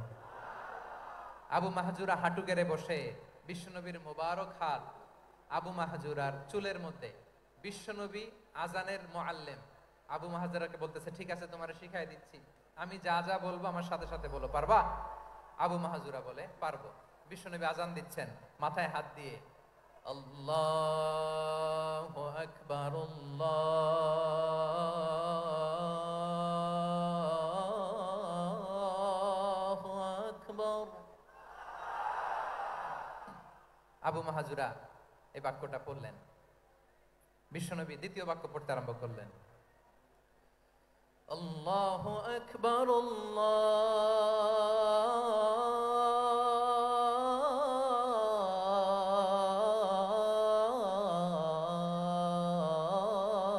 আল্লাহু আকবার। আবু মাহজুরা এই বাক্যটাও বললেন। বিশ্বনবী আবু মাহজুরার মাথার মধ্যে হাত দিয়ে তৃতীয় বাক্য বললেন, আশহাদু আল্লা ইলাহা ইল্লাল্লাহ,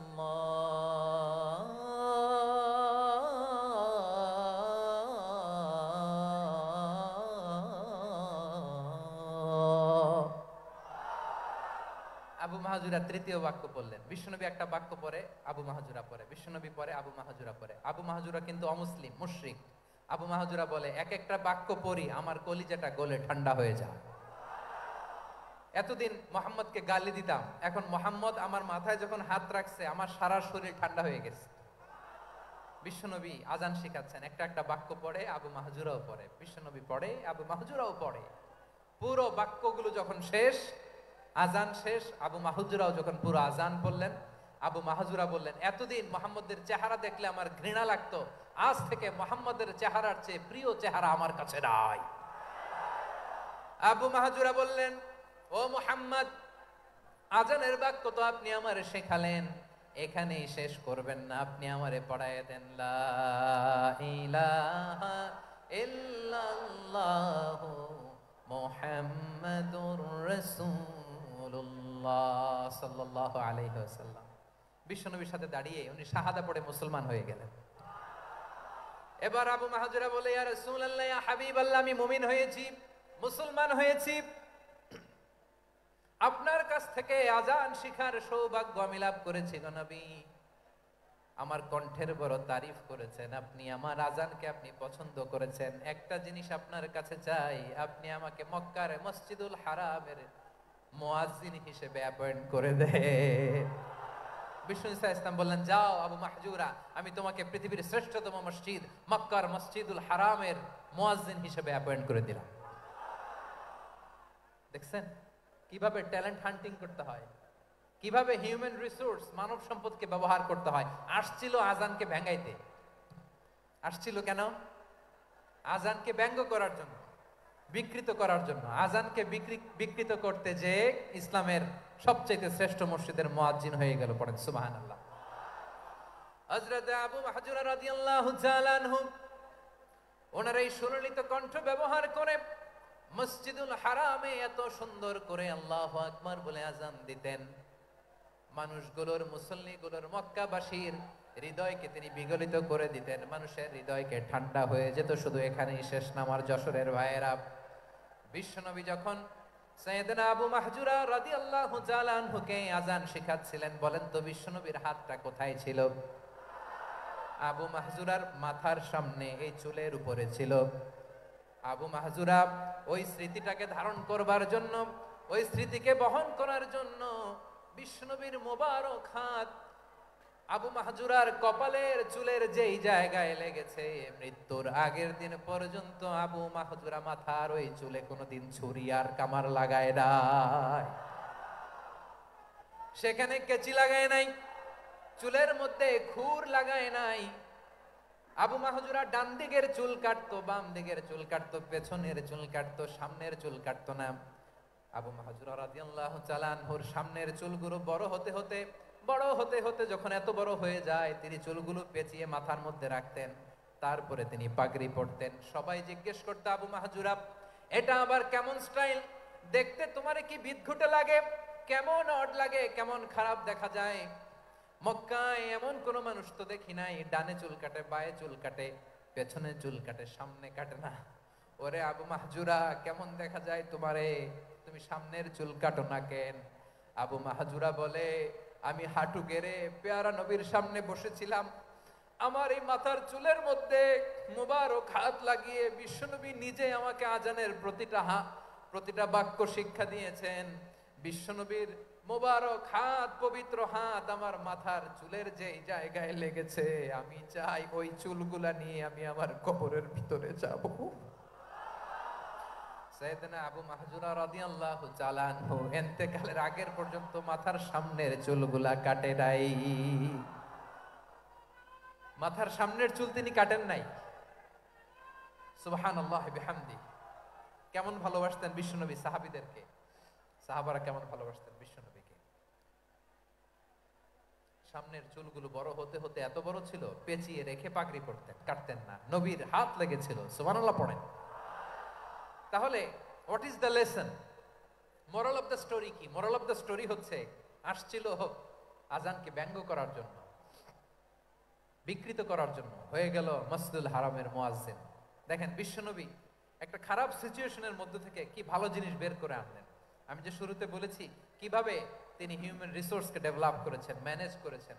তিনি যে চৌকস ট্যালেন্ট হান্টার ছিল, দেখেন সবার মধ্যে থেকে এর বাছাই করে মুয়াজ্জিন বানাই দিয়েছেন। সুবহানাল্লাহ পড়েন।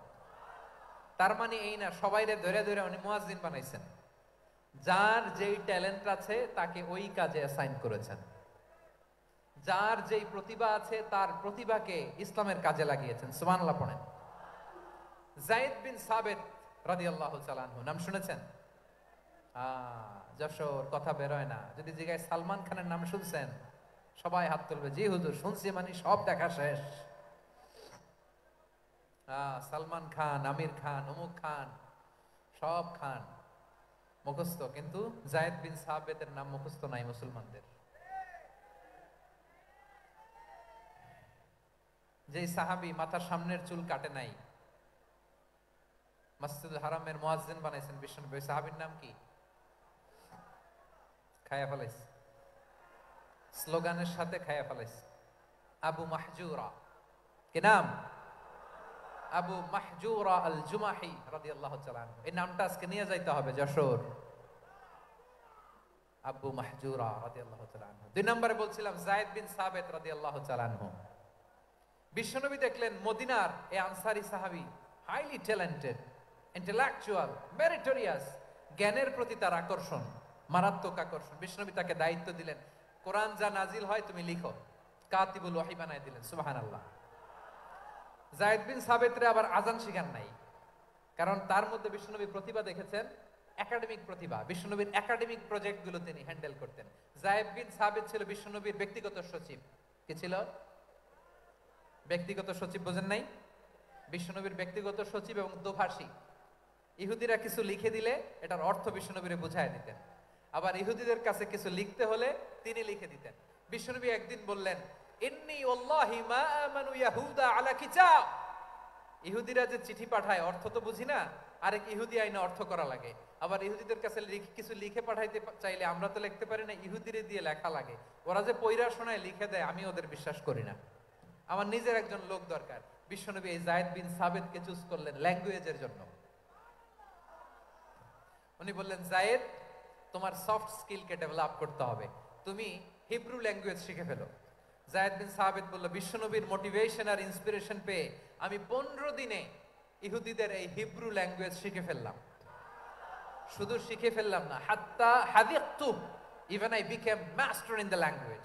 এই ভাষা আমি পারদর্শী হয়ে গেলাম। এরপরে ইহুদিরা চিঠি লিখে পাঠালে আর কোনো ইহুদি ডাকা লাগতো না, আমি নবীর এটার অর্থ শুনে পরে বুঝায় দিতাম। আবার ইহুদিদের কাছে চিঠি লেখা লাগলে আমি যায়েদ বিন সাবিত চিঠি লিখে দিতাম। সুবহানাল্লাহ। দেখেন, এত সাহাবীর মধ্য থেকে বিশ্বনবীর একাডেমিক প্রজেক্ট, ব্যক্তিগত সচিব, দোভাষী হিসেবে তিনি যায়েদ বিন সাবিতের মতো তরুণকে নির্বাচিত করেছেন। কেমন ট্যালেন্ট হান্টার ছিল আমার নবী। সুবহানাল্লাহ পড়বেন না? বিশ্বনবীর ইন্তেকালের পরে সাইয়েদনা আবু বকর রাদিয়াল্লাহু তাআলা আনহু যখন খলিফা হয়ে আসলেন, কোরআনকে সংকলনের দায়িত্ব দেয়া লাগবে, কোন সাহাবীকে দিবেন? সব সাহাবারা মিলে পরামর্শ করলেন। সাইয়েদনা আবু বকর, ওমর সবাই মিলে এই বিশাল কোরআন সংকলনের গুরু দায়িত্ব বিশ্বনবীর ব্যক্তিগত সচিব, বিশ্বনবীর দোভাষী, বিশ্বনবীর সিলেক্ট করাইলো যায়েদ ইবনে সাবিত রাদিয়াল্লাহু তাআলা আনহুকে দিয়েছে। কোরআনের কবি তো আজকে এখানে রাখে নাই। এই যে আজকের যে কোরআন পড়েন, এটা আগে এরকম ছিল না।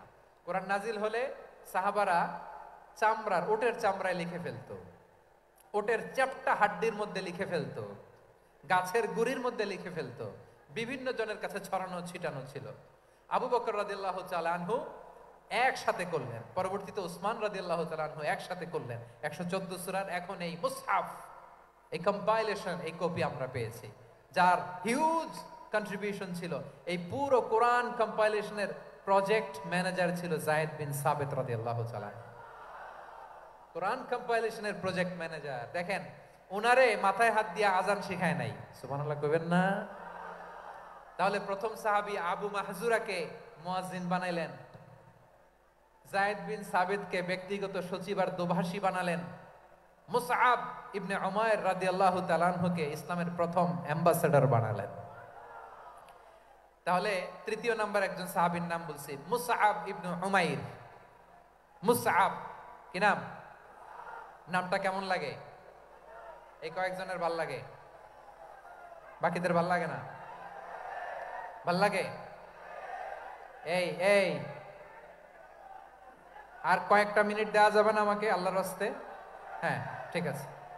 আমি তোমাদেরকে ভালোবাসা দেখাবো, দোয়া করব যদি চুপ থাকো, একেবারে চুপ, কষ্ট সহ্য করো। বাকিরে যা সওয়াব পাবে তোমরা ডবল পাবা, যেহেতু কষ্ট বেশি, কিন্তু চুপ। 3 নাম্বার সাহাবীর নাম মুসআব। এই ধাক্কাধাক্কি কেন? ধাক্কাধাক্কি কেন রে ভাই? না না না, এরকম হইলে আসবো না যশোর, আমি আর আসবো না। হয় পিছনে চলে যাও, নাহলে চুপ, ধাক্কাধাক্কি নাই। 3 নাম্বার সাহাবীর নাম মুসআব। কি নাম? He was the first ambassador in Islam. ইসলামের প্রথম ডিপ্লোম্যাট, প্রথম কূটনৈতিক, ইসলামের প্রথম কূটনৈতিক, ইসলামের প্রথম ডিপ্লোম্যাট, প্রথম অ্যাম্বাসেডর মুসআব ইবনে উমাইর। মক্কার তরুণ যুবক, উনি পারফিউম লাগাইলে মানুষ দেখলেই বুঝতো এটা মুসআব লাগাইছে। এমন ড্যাশিং ফেসের ছিল, এমন স্মার্ট ড্যাশিং ফেস, এমন পার্সোনালিটির মানুষ ছিল মুসআব রাদিয়াল্লাহু তাআলা। কারণ যিনি ইসলামের স্পোকম্যান হবেন, মুখপাত্র হবেন, তার স্মার্ট হওয়ার দরকার আছে না নাই? আকাবার প্রথম শপথ যখন হলো, তাদের সাথে বিষ্ণু ঈসা ইসলাম মদিনাতে একজন মুখপাত্র পাঠালেন, ডিপ্লোম্যাটকে পাঠালেন, অ্যাম্বাসেডর অফ ইসলাম, তিনি হচ্ছেন মুসআব ইবনে উমাইর। পড়েন সুবহানাল্লাহ। বিশ্বনবী দেখলেন সে অনেক স্মার্ট, তার ডেডিকেশন আছে, সিনসিয়ারিটি আছে, এবং মদিনায় যে আউস খাজরাজ গোত্রের নেতাদের সাথে ডিল করতে হবে, ইহুদিদের সাথে ডিল করতে হবে, ওখানে একজন পাক্কা জানু খেলোয়াড়ের দরকার আছে না নাই? মুসআব ইবনে উমাইর রাদিয়াল্লাহু তাআলা আনহু, ওনাকে বিষ্ণু ঈসা ইসলাম চুজ করলেন। এবং বিষ্ণু ঈসা ইসলামের এই চুজিংটা, এই সিলেকশনটা এত সুন্দর ছিল তিনি মদিনাতে যে বিশ্বনবী আসার আগেই মদিনার জমিনকে তিনি উর্বর করে ফেলছেন। প্রতিটা ঘরে ঘরে কালিমার দাওয়াত তিনি পৌঁছায় দিয়েছেন। জুমার বিধান নাজিল হয়েছে, কিন্তু মক্কায় পরিবেশ নাই জুমা পালনের। বিষ্ণু ইসলাম একজনকে দিয়ে খবর পাঠালেন, যাও মদিনায় মুসাবকে যে বলো, মুসাব তো আমার শিক্ষক, আমার স্পোকম্যান, মদিনাতে যেন তারা জুমা কায়েম করে। বিশ্বনবীর আগেই মুসাব মদিনার মুসলিমদেরকে নিয়ে মদিনায় প্রথম জুমা কায়েম করে ফেলছে। কোন সুবহানাল্লাহ। ডিপ্লোম্যাটদের কেমন হইতে হয়, অ্যাম্বাসেডারের কেমন হইতে হয়, মুসাব রাদিয়াল্লাহু তাআলা আনহুর কাছ থেকে শিখে নাও। মুসাব নামটা কেমন লাগে? যশোর যাদের সন্তান হবে, ছেলে সন্তান, আমার রাস্তায় পাইলে সবাই জিজ্ঞেস করে, হুজুর একটা নাম দেন, আমার ছেলে হবে। যশোরবাসীর জন্য আমি একটা নাম দিয়ে দিলাম, নাম রাখতে হবে মুসাব। কি নাম? নামটা যাদের ভাল লাগে, ছেলে সন্তান অনাগত আসবে, মনে চাইলে নাম রেখে দিবেন মুসাব রাদিয়াল্লাহু তাআলা আনহুর নামে মুসাব। তাহলে মুসাব রাদিয়াল্লাহু তাআলা আনহুকে বিশ্বনবী ল্যাঙ্গুয়েজ শিখান নাই, সফট স্কিল শিখান নাই। যায়েদ রাদিয়াল্লাহু তিনি হিব্রু ল্যাঙ্গুয়েজ শিখেছেন, সুরিয়ানি শিখেছেন, কিন্তু মুসাবকে তিনি বানিয়েছেন the spokesman of Islam, the first diplomat, the ambassador of Islam. সুবহানাল্লাহ পড়বেন না? আব্দুল্লাহ ইবনে আব্বাস রাদিয়াল্লাহু তাআলা আনহু বিশ্বনবীর কাজিন, চাচাতো ভাই। আবার মাইমুনা রাদিয়াল্লাহু তাআলা আনহু, মাইমুনা নবীর স্ত্রী, তিনি ছিলেন আব্দুল্লাহর আপন খালা। তো নবীর বউ যদি ওনার খালা হয়, নবী তার কি? বুঝে নাই, নবী তার কি? খালু। তাহলে সম্পর্ক অনেক গভীর, কাজিন আবার খালু। ছোট্ট মানুষ, তাই রাতে মাঝে মাঝে ঘরে থাকতো। বিশ্বনবী দেখলেন আব্দুল্লাহ যেহেতু আমার ঘরে ঢুকতে পারে, আব্দুল্লাহরে এই উম্মতের বড় শিক্ষাবিদ বানাইতে হবে। কথা বোঝে নাই? আব্দুল্লাহকে কি বানাইতে হবে? শিক্ষাবিদ, এডুকেটর অফ দিস উম্মাহ, এই উম্মার শিক্ষাবিদ বানাইতে হবে। তাই আব্দুল্লাহ ইবনে আব্বাসকে বিশ্বনবী হাতে কলমে শিক্ষা দিয়েছেন। আহারে, আর এরপরে যে কি ভাষা আসবে তোমাদের জন্য আমার মুখ থেকে আমি নিজেও জানি না। 1 ঘন্টা যাবো ধাক্কা ধাক্কি মারামারি। তো আসতে বলছে কে তোমাকে? পেছনে চলে যাও, জায়গা না পেলে। পুরো প্রোগ্রামটাই নষ্ট করে দিল।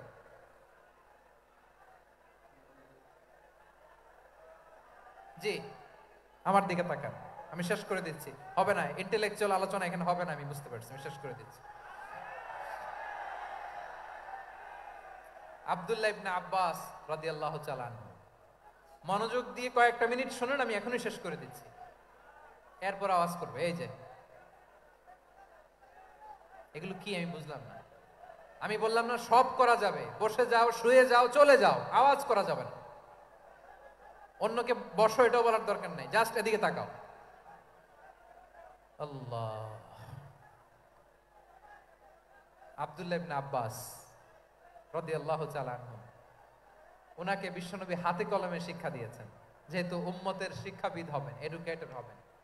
তো বিশ্বনবী রাতে যখন তাহাজ্জুদ পড়তেন, ছোট্ট আব্দুল্লাহ ঘরে থাকতো। বুঝতে পেরেছেন? ছোট্ট মানুষ তো ঘরে থাকতো। তো বিশ্বনবী তাহাজ্জুদের জন্য একবার দাঁড়িয়েছেন, ছোট্ট আব্দুল্লাহ ওযু করে দাঁড়াইছে। আচ্ছা বলেন তো, ইমাম আর মুসল্লি মোট যদি 2 জন হয়, একজন ইমাম একজন মুসল্লি, তো মুসল্লি ইমামের কোন দিকে দাঁড়াবে? ডানে দাঁড়াবে। ছোট্ট আব্দুল্লাহ বোঝে নাই, বিশ্বনবী তাহাজ্জুদ শুরু করেছেন, উনি একতেদা করছেন আর দাঁড়াইছেন বায়ে। কোথায় দাঁড়িয়েছেন? আব্দুল্লাহ বলেন, যখন আমি বায়ে দাঁড়ালাম, আখাযা রাসূলুল্লাহ সাল্লাল্লাহু আলাইহি ওয়াসাল্লাম উযুনি আল ইয়ুমনা ইয়াফতিলুহা, বিশ্বনবী নামাজরত অবস্থায় আমার কান ধরে টেনে আমার ডান দিকে এনে দাঁড় করায় দিলেন। পড়েন সুবহানাল্লাহ। দেখেন, হাতে কলমে শিক্ষা। আর জীবনে ভুল হবে? কথা কয় না, আর ভুল হবে? আর ভুল হবে না। এভাবে বিশ্বনবীর অনেক সঙ্গ পেয়েছেন, সফর করেছেন, একই বাহনে বসেছেন, এক বাহনে বসে লম্বা নসিহত করেছেন, বলেছেন, ইয়া গোলাম ইহফাজিল্লাহ ইয়াহফাজকা, ইহফাজিল্লাহ তাজিদহু তুজাহাক, ইযা সাআলতা ফাসআলিল্লাহ ওয়া ইযা ইসতাআনতা ফাসতাইন বিল্লাহ। আল্লাহর বিধান মানো, আল্লাহর বিধান রক্ষা করো, আল্লাহ তোমায় রক্ষা করবে। আব্দুল্লাহ, চাইতে হলে আল্লাহর কাছে চাও, সাহায্য চাইতে হলে আল্লাহর কাছে সাহায্য চাও। মনে রাখো, গোটা বিশ্বের সবাই যদি তোমার সাহায্য করতে চায়, ততটুকুই করতে পারবে যতটুকু আল্লাহ তোমার নসিবে রেখেছে। গোটা বিশ্ব যদি তোমার বিরুদ্ধে ষড়যন্ত্রে দাঁড়িয়ে যায়, ক্ষতি ততটুকু করতে পারবে যতটুকু তোমার জন্য বরাদ্দ আছে। এর বাইরে কিছু করতে পারবে না। আওয়াজ করে বলা ঠিক কিনা? এভাবে হাতে কলমে শিখিয়েছেন। বিশ্বনবীর সঙ্গ পেয়েছেন, ওনাকে বিষ্ণু ইসলাম শিক্ষাবিদ, এডুকেটেড অফ দিস উম্মাহ হিসেবে সিলেক্ট করেছেন, হাতে কলমে শিখিয়েছেন। বিশ্বনবী একবার প্রকৃতির ডাকে সাড়া দিয়ে এসেছেন, এখন কি করতে হবে? নামাজের জন্য অজু করতে হবে।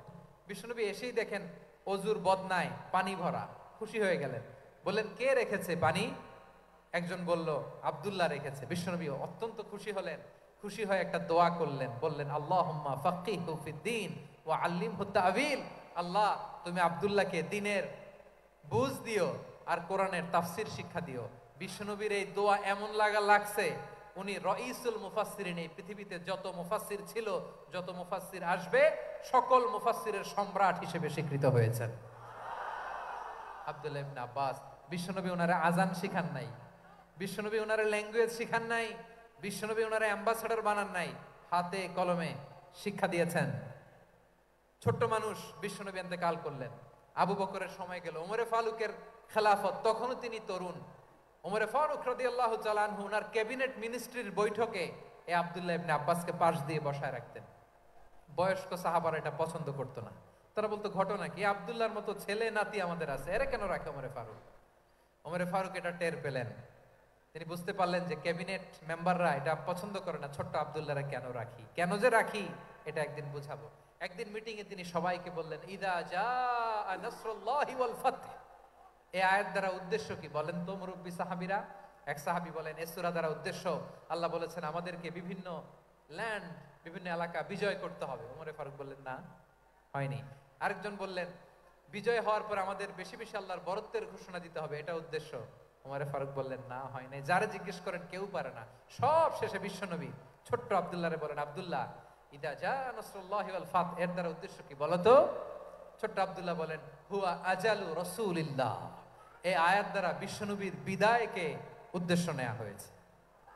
ওমরে ফারুক বললেন হাদা হুয়া, এটাই তো সঠিক উত্তর, এটাই সঠিক তাফসীর এই আয়াতের। কারণ ইদা জাআ নাসরুল্লাহি ওয়াল ফাতহ, যখন আল্লাহর সাহায্য আর বিজয় আসবে, ওয়া রাআইতান নাসা ইয়াদখুলুনা ফি দীনিল্লাহি আফওয়াজা, আপনি দেখবেন দলে দলে ঢলে ঢলে বানের পানির মতো মানুষ ইসলামের দিকে ঢুকতেছে, ইসলামের বিজয় হয়েছে। তো ইসলামের বিজয়ের মিশন নিয়ে নবী আসছে, বিজয়ী যখন হয়ে গেছে এখন তো নবীর বিদায় হবে। জোরে বলেন ঠিক কিনা? কোন সাহাবী এই সূক্ষ্ম কথাটা ধরতে পারে নাই, ওই আব্দুল্লাহ ছাড়া। আব্দুল্লাহ যখন উত্তর দিছে সব সাহাবীদের টনক নড়েছে। এরপর থেকে কোন ক্যাবিনেট মিটিং এ আর কোন সাহাবারা কোনো প্রশ্ন করে নাই, আওয়াজ করে পড়েন সুবহানাল্লাহ। বিশ্বনবী আব্দুল্লাহ ইবনে আব্বাসকে দ্য এডুকেটর অফ দ্য উম্মাহ, উম্মার শিক্ষাবিদ হিসেবে গ্রহণ করেছেন। আওয়াজ করে পড়তে হবে আল্লাহু আকবার। সাহাবীদের নামগুলো মনে থাকবে? এক নম্বরে আবু মাহজুরা, মুয়াজ্জিন বানাইছেন। যায়েদ ইবনে সাবিত, দোভাষী, ট্রান্সলেটর অফ প্রফেট, এবং তিনি ছিলেন বিশ্বনবীর ব্যক্তিগত সচিব। মুসআব ইবনে উমাইর, the first ambassador and diplomat of Islam. আব্দুল্লাহ ইবনে আব্বাস, এই উম্মার সবচেয়ে বড় এডুকেটর, শিক্ষাবিদ। আরেকজন ছিল আব্দুল্লাহ ইবনে মাসউদ রাদিয়াল্লাহু তাআলা।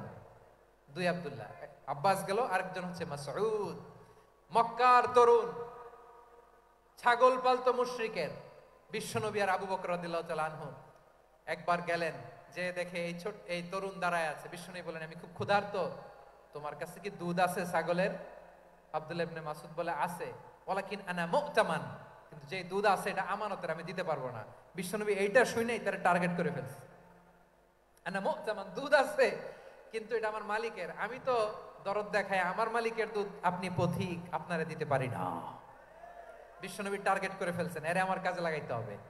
বিশ্বনবী বলেন আচ্ছা ঠিক আছে দুধ দিও না, কিন্তু এমন ছাগি আছে কিনা যেই ছাগির সাথে কোনো ছাগলের মিলন হয় নাই, তার ওলানে দুধও আসে নাই, বাচ্চাও নাই, এরকম ছাগির থেকে যদি আমি দুধ খাই তাহলে তো সমস্যা নাই।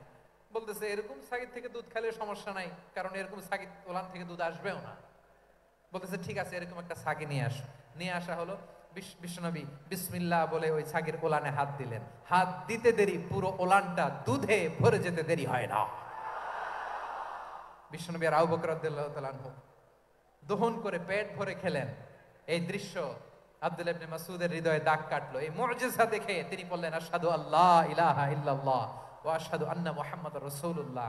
তিনি ষষ্ঠ মুসলিম ছিলেন, 6 নম্বর মুসলমান। ওনাকে টার্গেট করে বিশ্বনবী দেখলেন এমন ইন্টেলেকচুয়াল ব্রেন, উনি সূক্ষ্ম সূক্ষ্ম জিনিস বুঝে বেশি, ফিকহি জ্ঞান ওনার মধ্যে বেশি। বিশ্বনবী ওনাকে কোরআনের জ্ঞান শিক্ষা দিতে লাগলেন। উনি বিশ্বনবী সবার কাছে কোরআন শোনায়, কিন্তু বিশ্বনবী নিজে আব্দুল্লাহ ইবনে মাসুদের কাছ থেকে কোরআন শুনতো। বিশ্বনবী একবার বললেন, ইকরা আলাইয়া ইয়া মাসুদ, ইবনে মাসুদ একবার শোনাও তো কোরআন দেখি। আব্দুল্লাহ ইবনে মাসুদ বলে, আকরাউ আলাইকা ওয়া আলাইকা উনজিল, নবী আপনার উপর কোরআন নাজিল হয় আর আমি আপনার সামনে কোরআন পড়বো। বিশ্বনবী বললেন, ইন্নী উহিব্বু আন আসমাআহু মিন গায়রি, আমি নিজে পড়তে যেমনি ভালোবাসি অন্যে পড়ুক আমি শুনবো, এটাও আমি ভালোবাসি। সূরা নিসা তিনি তেলাওয়াত করে শুনিয়েছেন। এমন সূক্ষ্ম সূক্ষ্ম বিষয় বিশ্বনবী ওনাকে ধরিয়ে দিয়েছেন। উনি হয়ে গিয়েছেন, আব্দুল্লাহ ইবনে আব্বাস হয়েছেন রাইসুল মুফাসসিরিন, ওই হয়ে গিয়েছেন ফাকিহুল উম্মাহ। ওনার চাইতে বড় ফকি এই পৃথিবী আর দেখবে না, চিল্লায় বলেন সুবহানাল্লাহ। উনি বলতেন, ওয়াল্লাহি ওয়াল্লাহি ইল্লাযী লা ইলাহা গায়রু মা উনজিলাত সূরাতুন ইল্লা ওয়া আনা আ'লামু আইনা উনজিলাত ওয়া ফীমা উনজিলাত। বিশ্বনবী এমন ভাবে কোরআনের দার্স আমাকে দিয়েছেন, কোরআনে যত সূরা নাজিল হয়েছে, যেখানে নাজিল হোক না কেন আমি জানি এটা কোথায় নাজিল হয়েছে এবং কোন প্রেক্ষাপটে নাজিল হয়েছে। এমন একটা সূরা নাই যে সূরার কোথায় নাজিল হয়েছে আমি মাসুদের জানা নাই, কোন প্রেক্ষাপটে নাজিল হয়েছে আমার জানা নাই। এরকম ঘটবে না, চিল্লায় বলেন আল্লাহু আকবার। এই আব্দুল্লাহ ইবনে মাসউদ রাদিয়াল্লাহু তাআলা ওমর ফারুকের সময় কুফার চিফ জাস্টিস ছিলেন। কুফা নগরীর চিফ জাস্টিস। চিফ জাস্টিস বুঝেন নাই? বিচারপতি। কি ছিলেন? সবাই বলে নাই, কি ছিলেন? বিচারপতি ছিলেন। এবং ওনার যে ফিকহি জ্ঞানের ধারা, এটাই আলকামা, ইব্রাহিম আন-নাখাই, হাম্মাদ ইবনে সুলাইমান হয়ে ইমাম আবু হানিফা পর্যন্ত পৌঁছেছে। এবং ওনার ফিকহি জ্ঞানের ধারাই হানাফি মাযহাবে অ্যাকসেপ্ট হয়েছে। আজও এগুলো হানাফি মাযহাবে চর্চিত হয়। হানাফি মাযহাবের সব ফিক আব্দুল্লাহ ইবনে মাসউদের ফিকহি জ্ঞানের ধারা থেকে নেওয়া হয়েছে, চিল্লায় পড়েন সুবহানাল্লাহ। তাহলে উনাকে বিশ্বনবী বানিয়েছেন জুরিস্ট, আইনবিদ, ফাকিহ। উনারে আজান শিখান নাই। হিউম্যান রিসোর্স ডেভেলপমেন্ট কিভাবে করবেন, মানব সম্পদের উন্নয়ন কিভাবে করতে হয়, কিভাবে যার যেখানে প্রতিভা কাজে লাগাতে হয় উনি দেখিয়েছেন। সুবহানাল্লাহ পড়বেন না? খালিদ বিন ওয়ালিদ নাম শুনছেন? কে কে শোনেন নাই হাত তোলেন। কি ছিলেন? বীর যোদ্ধা ছিলেন খালিদ বিন ওয়ালিদ। কিন্তু তিনি ইসলাম ধর্ম গ্রহণ করেছেন অনেক দেরিতে, 8ম হিজরিতে। তার মানে 8ম হিজরির আগে উনি মুশরিকদের পক্ষে লড়াই করেছেন। ওনার হাতে কত মুসলিম সাহাবী যে নিহত হয়েছে হিসাব নাই। বিশ্বনবী টার্গেট করে রাখছে, তুমি আমাদের মুসলিমদের এত ক্ষতি করলা, তুমি যখন মুসলমান হবা তোমার দিয়ে আমি এমন কাম করামু যে এটা আর কেউ করতে পারবে না। সুবহানাল্লাহ নাই? যশোর ক্লান্ত হয়ে গেছে।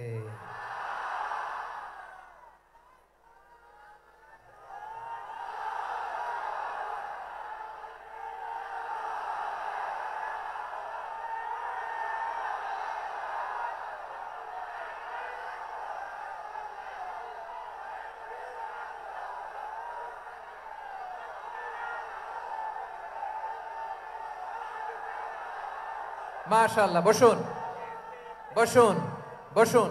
খালিদ বিন ওয়ালিদ রাদিয়াল্লাহু তাআলা 8ম হিজরিতে মুসলিম হয়েছেন, মক্কা বিজয়ের আগে। তো মক্কা বিজয়ের আগে যখন মুসলিম হয়েছেন, এর আগে কি করছেন? কাফিরদের সাথে যুদ্ধ করেছেন। উনি উহুদের যুদ্ধে মুসলমানদের যে পরাজয় ভাব, কঠিন পরিস্থিতির মুখোমুখি উনার কারণে পেছন থেকে এমন আতর্কিত আক্রমণ করেছেন, মুসলমানদেরকে কচুকাটা করেছেন। 8ম হিজরিতে আল্লাহ তাআলা হেদায়েতের নূর দিয়ে ওনার হৃদয়টাকে উজালা করে দিলেন। লা ইলাহা, এটা এমন বাণী যার হৃদয়ে একবার টাচ খাবে, এইটা থেকে সে আর পালিয়ে বেড়াতে পারে। ঝিনুকের ভেতর লুকিয়ে থাকে যেমন মতি, ঝিনুকের ভেতর লুকিয়ে থাকে যেমন মতি, কলমা শাহাদাতে আছে আল্লাহর জ্যোতি, কলমা শাহাদাতে আছে আল্লাহর জ্যোতি। ঠিক কিনা বলেন? মক্কা বিজয়ের আগে মুসলিম হলেন, হওয়ার পরেই বিশ্বনবীর টার্গেট ফুলফিল হলো। ওই যে টার্গেট করে রেখেছেন আর দোয়া করেছেন, খালিদ বিন ওয়ালিদ যদি মুসলিম হয় তাকে আমি মিলিটারি চিফ বানাবো। ওনাকে আজান শিখান নাই, ওনারে কান ধইরা নামাজের এই মাথা থেকে ওই মাথা আনান নাই, ফিকহি কোরআনের সূক্ষ্ম তাফসীর ওনারে শিখান নাই, অ্যাম্বাসেডর বানান নাই। বিষ্ণু ইসলাম উনাকে সামরিক অভিযানে প্রেরণ করেছেন।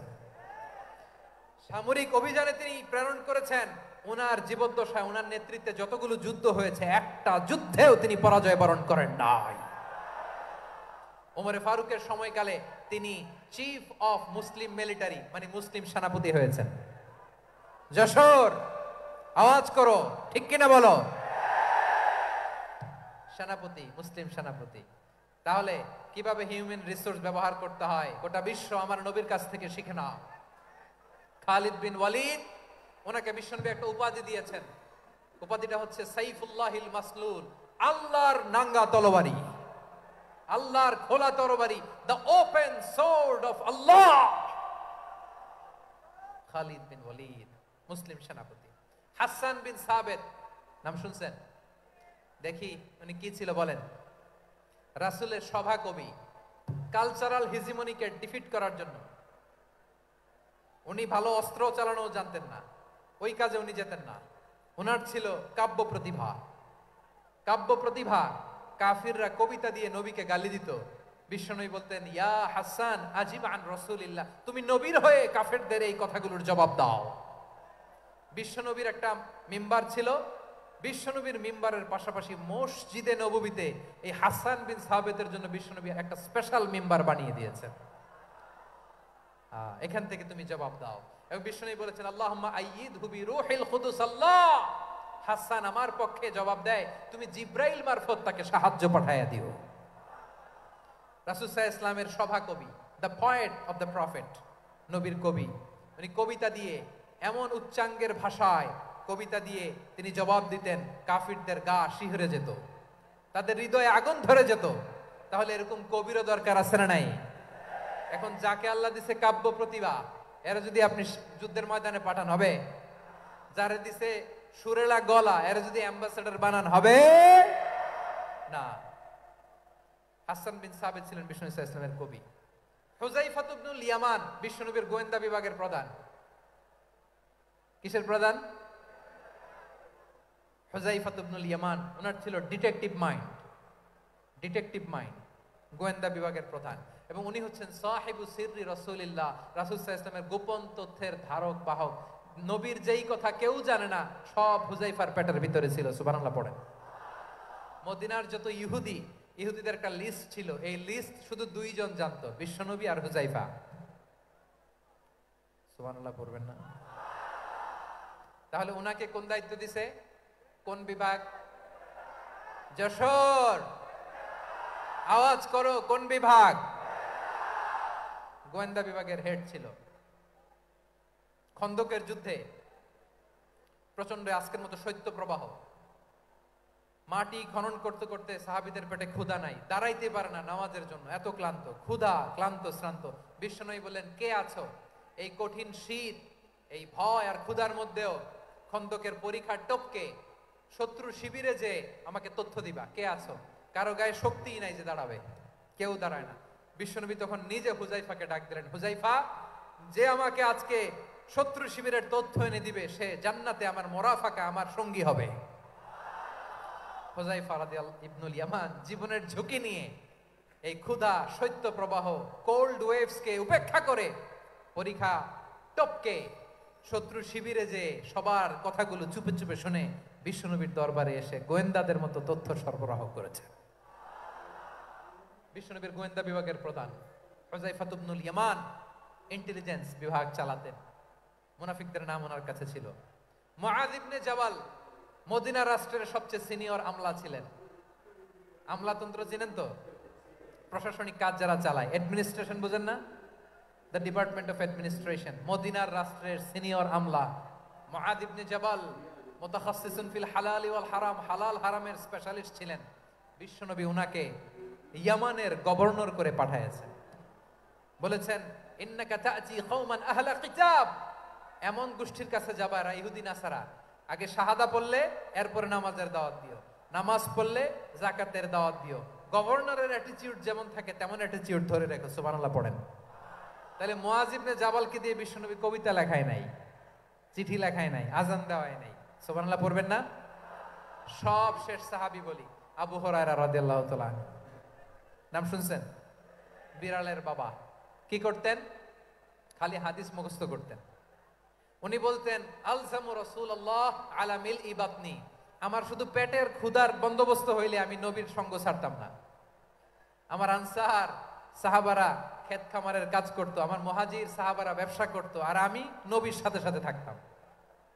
শুধু সকাল বিকাল দুই বেলা যদি আমার খাবারের বন্দোবস্ত হয়, আমি আর নবীর লগ ছাড়ি না। সুবহানাল্লাহ কইবেন না? 5374টা হাদিস তিনি বর্ণনা করেছেন। সবচেয়ে বেশি হাদিস বর্ণনাকারী সাহাবী। হাদিস প্রিজার্ভেশনের কাজে বিশ্বনবী ওনাকে কাজে লাগিয়েছেন। উনি একদিন বলেন, ইয়া রাসূলুল্লাহ আসমাউ মিনকা কাসীরান ফালা আহফাজু, নবী অনেক কথা শুনি আমার মনে থাকে না। বিষ্ণু বললেন তাই? উবসুত রিদাক, তোমার চাদরটা বিছাও। আবু হুরায়রা বিছালেন, বিশ্বনবী হাত বুলায় দিলেন, এরপরে অনেক হাদিস বর্ণনা করলেন। আবু হুরায়রা বলে, তারপর থেকে বিশ্বনবী যাই বর্ণনা করে আমি শুনি আর একটাও বলি না। কোন সুবহানাল্লাহ। বিশ্বনবী ওনাকে হাদিস প্রিজার্ভেশন, নবীর এই যে লক্ষ্য হাদিস প্রিজার্ভেশনের এই দায়িত্ব দিয়েছেন সাইয়েদনা আবু হুরায়রা রাদিয়াল্লাহু তাআলা আনহুকে। প্রিয় ভাইরা, তাহলে 10 জন সাহাবীর কথা যে বললাম, আপনারা কি খেয়াল করেছেন কত বড় ট্যালেন্ট হান্টার, চৌকস ট্যালেন্ট হান্টার ছিল আমার নবী। এক একজনের এক এক ট্যালেন্ট, এক এক কাজে অ্যাসাইন করেছেন, এক একজনকে এক এক দায়িত্ব দিয়েছেন, এক একজনের প্রতিভাকে এক এক ভাবে বিকশিত হওয়ার সুযোগ দিয়েছেন। আওয়াজ করে বলেন ঠিক কি না? এখন আমার পর্দার আড়ালে আমার মায়েরা বলবে, এতগুলো পুরুষ সাহাবীর কথা বললো, নারী সাহাবীরা কি কিছু করে নাই? হ্যাঁ, একজন নারী সাহাবীর কথা বলে মোনাজাত হবে, দোয়া ছাড়া কেউ যাব না। রুফাইদা আল আসলামিয়া রাদিয়াল্লাহু তাআলা আনহা, ওনার বাবার নাম সাআদ আল আসলামি। বিশ্বনবী কি খেয়াল করলেন দেখেন, সাআদ ছিল মদিনার বড় ডাক্তার। এই নারী সাহাবী রুফাইদা বাবার কাছ থেকে চিকিৎসা বিদ্যা শিখেছেন। যখন শিখছে, বিশ্বনবী দেখলেন আমার তো প্রতি সপ্তাহে সপ্তাহে যুদ্ধে আহত সাহাবীদের সেবা দিবে কে? বিশ্বনবী রুফাইদাকে বললেন, রুফাইদা তুমি মসজিদে নববীর পাশে একটা মেডিকেল ক্যাম্প করো। এই যে সাকিনা আদ্দিন মেডিকেলের আমার ছাত্রী বন্ধুরা শুনে রাখো, তোমাদের আইকন হচ্ছে এই রুফাইদা আল আসলামিয়া। বিশ্বনবীর ডিরেকশন অনুযায়ী তিনি মসজিদে নববীর পাশে একটা মেডিকেল ক্যাম্প করলেন এবং আহত সাহাবাদের চিকিৎসা উনি ওনার টিম নিয়ে দিতেন। বিশ্বনবীর পরামর্শে উনি আনসারি এবং মুহাজির মহিলা সাহাবীদেরকে নিয়ে একটা স্পেশাল মেডিকেল টিম গঠন করলেন। খায়বার যুদ্ধে 7ম হিজরিতে যখন বিশ্বনবী যায়, উনি ওনার টিম নিয়ে আসলেন, বললেন, ইয়া রাসূলুল্লাহ আমরা তো তলোয়ার চালাতে পারি না, আমরা তো তীর মারতে পারি না, আপনি যদি অনুমতি দেন খায়বার অভিযানে আমি আমার টিম নিয়ে মেডিকেল টিমের সেবাটা সার্ভিসটা দিতে চাই। পড়েন সুবহানাল্লাহ। বিশ্বনবী অনুমতি দিলেন, যোদ্ধা সাহাবীদের সাথে রুফাইদা আল আসলামিয়া উনিও মেডিকেল টিম নিয়ে অগ্রসর হলেন। খায়বারের প্রতিটা আহত ইনজুর্ড সাহাবী যারা ইনজুরির শিকার হয়েছেন সবাই রুফাইদা আল আসলামিয়ার এই মেডিকেল ক্যাম্প থেকে চিকিৎসা সহায়তা পেয়েছেন। সুবহানাল্লাহ পড়েন। দেখেন কিভাবে বিশ্বনবী ট্যালেন্ট বাছাই করতেন। আপনি অবাক হবেন, বাহরাইনের মেডিকেল ইউনিভার্সিটিতে রুফাইদা আল আসলামিয়া মেডিকেল প্রাইজ অ্যাওয়ার্ড প্রতি বছর দেয়া হয়। যদি দিনের এই মেডিকেল আমার বোনেরা যদি জেনে থাকো জানো, না হলে নতুন করে জানো, সার্চ দিও রুফাইদা আল আসলামিয়া মেডিকেল অ্যাওয়ার্ড বাহরাইনের ইউনিভার্সিটিতে দেওয়া হয়। প্রিয় ভাইয়েরা, তাহলে আলোচনার সামারি আমরা করি। বিশ্বনবী যার যেখানে ট্যালেন্ট তাকে ওইখানে কাজে লাগাতেন। আওয়াজ করে বলেন ঠিক কিনা? এবার একটা ইন্টারভিউ হবে, আওয়াজ করে বলেন, আবু মাহজুরাকে বিশ্বনবী কি বানাইছেন? হ্যাঁ, ভুলে গেছেন? সামনের চুলে হাত দিয়ে বিশ্বনবী কি সুন্দর গলায় আজান শিখালেন। মুয়াজ্জিন। যায়েদ বিন সাবিতকে একাডেমিক প্রজেক্টের দায়িত্ব দিয়েছেন, তিনি ছিলেন বিশ্বনবীর দোভাষী ব্যক্তিগত সচিব। মুসআব ইবনে Umair the first ambassador of Islam. Abdullah ইবনে আব্বাস উম্মার বড় শিক্ষাবিদ মুফাসসির। আব্দুল্লাহ ইবনে মাসউদ ছিলেন জুরিস্ট। কি ছিলেন? জুরিস্ট ছিলেন, এই উম্মার সবচেয়ে বড় জুরিস্ট। খালিদ বিন ওয়ালিদ সেনাপ্রধান। হাসান বিন সাবিত ছিলেন বিশ্বনবীর সভাকবি। কি ছিলেন? বিশ্বনবীর সভাকবি ছিলেন। এরপরে হুযায়ফা ইবনুল ইয়ামান কি ছিলেন? গোয়েন্দা বিভাগের প্রধান। মুআয ইবনে জাবাল কি ছিলেন? সিনিয়র আমলা, ইয়ামানের গভর্নর। আবু হুরায়রা রাদিয়াল্লাহু তাআলা আনহু হাদিস প্রিজার্ভেশনের কাজ করেছেন। আর আমাদের রুফাইদা আল আসলামিয়া রাদিয়াল্লাহু তাআলা আনহা কি ছিলেন? নার্স ছিলেন। নার্স হয়ে মেডিকেল সেবা দিয়েছেন। প্রিয় ভাইরা, পুরো আলোচনার যদি সামারি করি তাহলে বিশ্বনবী যেভাবে হিউম্যান রিসোর্সকে ম্যানেজ করেছেন, যার যেখানে প্রতিভা কাজে লাগিয়েছেন, আমরাও যদি করি আমাদের বাংলাদেশের চিত্র আমরা পাল্টে দিতে পারবো। আমরা শুরুতে শুনেছি মানুষের আছে অসীম সম্ভাবনা, প্রতিটা মানুষ অনন্য, যত্ন নিলে, যথাযথ পরিচর্যা করলে মানুষ বিশ্ব জয় করতে পারে, ঠিক কিনা? আমাদের হাফেজে কোরআনের সামনে দাঁড়াতে পারে এমন কোন হাফেজে কোরআন আল্লাহর জমিনে জন্ম হয় নাই। গোটা বিশ্ব কাঁপিয়ে তারা সেরা, আমাদের ক্রিকেটাররা সেরা, আমাদের তৈরি পোশাক শিল্প সেরা। এরকম অনেক অনেক সেরা জিনিস আছে, আমরা এগুলোরে নার্চারিং করতে পারি নাই, পরিচর্যা করতে পারি নাই, সঠিক তারবিয়াতের অভাব। তাহলে মানুষের অসীম সম্ভাবনাকে কাজে লাগাতে হবে, ঠিক কিনা বলেন? ইউনুস গভর্নমেন্টকে আমি বলবো, অল্প সময়ের জন্য আপনারা এসেছেন, সংস্কারও করতে হবে, আবার নির্বাচনও করতে হবে। সব সংস্কার হতে করতে পারবেন না, যতটুকু পারবেন এর মধ্যে আমাদের যে হিউজ ম্যান পাওয়ার, আমাদের যে মানব সম্পদ, হিউম্যান রিসোর্স, এটাকে ডেভেলপ করে আপনাদের যেতে হবে। যেটা পারবেন না সেটাকে পরবর্তী নির্বাচিত গভর্নমেন্টের কাছে রেখে যেতে হবে, যে তারা যেন করে, তাদের কাছে আপনারা এটা রেখে যাবেন। তাহলে মানুষ চাইলে বিশ্ব জয় করতে পারে। আর মানুষকে হারাতে পারে কেউ? জোরে বলো যশোর, মানুষকে হারাতে পারে কেউ? আল্লাহ আমাদেরকে জনসংখ্যা দিয়েছেন প্রিয় ভাইয়েরা। এই জনসংখ্যা অনেক বড় সম্পদ, এটা আমাদের জন্য অভিশাপ নয়, আশীর্বাদ। আমাদের জনসংখ্যাকে যদি আমরা জনশক্তিতে রূপান্তর করতে পারি, আজকে বাংলাদেশ যে অবস্থানে দাঁড়িয়ে আছে, বাংলাদেশ তার 20 গুণ উন্নতির শিখরে চলে যাবে। চিল্লায় বলো ঠিক কিনা? আমাদের শ্রমিক ভাইয়েরা বাইরে কাজ করে, আমাদের শ্রমজীবী ভাইয়েরা, প্রবাসীরা, তাদের ব্যাপারে গুরুত্ব দিতে হবে।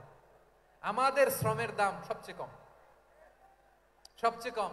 তারা এম্বাসিতে গুরুত্ব পায় না, এয়ারপোর্টে গুরুত্ব পায় না। এই সরকার অবশ্য তাদেরকে অনেক গুরুত্ব দিচ্ছে। আমাদের অদক্ষ শ্রমিককে যখন আমরা দুবাই পাঠাই, অল্প বেতন পায়, কিন্তু ইন্ডিয়ানরা দক্ষ শ্রমিক পাঠাইলে তার 3 গুণ বেতন পায়। আমরা আমাদের শ্রমিকদেরকে অদক্ষ ভাবে আর পাঠাতে চাই না, দক্ষ শ্রমিক পাঠিয়ে আমরা রেমিটেন্সের বন্যা বইয়ে দেব।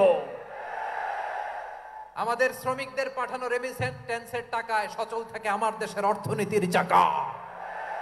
তাদেরকে সবচেয়ে গুরুত্ব দিতে হবে। আমরা পেয়েছি ফ্রিডম ফাইটার, মুক্তিযোদ্ধা, আর আমার প্রবাসী ভাইরা হচ্ছে রেমিটেন্স ফাইটার। জোরে বলো ঠিক কিনা? তাহলে আমাদের এই জনশক্তিকে জনসম্পদে ট্রান্সফর্ম করতে হবে, ঠিক কিনা বলেন? সরকার জনগণকে এভাবে পলিশ করতে হবে। মা বাবারা ছেলে মেয়েদের মধ্যে কার কোন যোগ্যতা তাকে ওইভাবে কাজে লাগাতে হবে। সবার A+ পাওয়ার কোনো দরকার নাই। আমাদের দেশে একটা টেন্ডেন্সি আছে, পরীক্ষায় A+ না পাইলে কই তুই কি করলি, পাশের বাড়ির ছেলে A+ পাইছে, যা ওর পা ধোয়া পানি খা।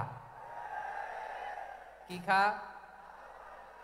তা আমি ভাবছি যে পা ধোয়া, A+ পাওয়া ছেলেদের পা ধোয়া পানির একটা পানির ব্র্যান্ড বানাইতে হবে। এরকম লেখা থাকবে, A+ পাওয়া ছেলেদের পা ধোয়া পানি। খাওয়া নাই, এগুলার খাওয়া নাই। ওরে আল্লাহ A+ পাওয়ার জন্য বানাইছে, আর আপনার ছেলেকে এই A+ গুলারে নিয়ন্ত্রণ করার জন্য আল্লাহ বানাইছে। ওকে দিয়ে আল্লাহ কি করবে আপনি জানেনই না। একটা A+, একটা A গ্রেড একটা মানুষের জীবনকে ঠিক করে দিতে পারে না। আপনার ছেলেকে আল্লাহ অন্যদিকে যোগ্যতা দিয়েছে। ওদের মনোবল ভাঙবেন না, খবরদার, খবরদার। ছেলে মেয়েদের মনোবল ভাঙবেন না।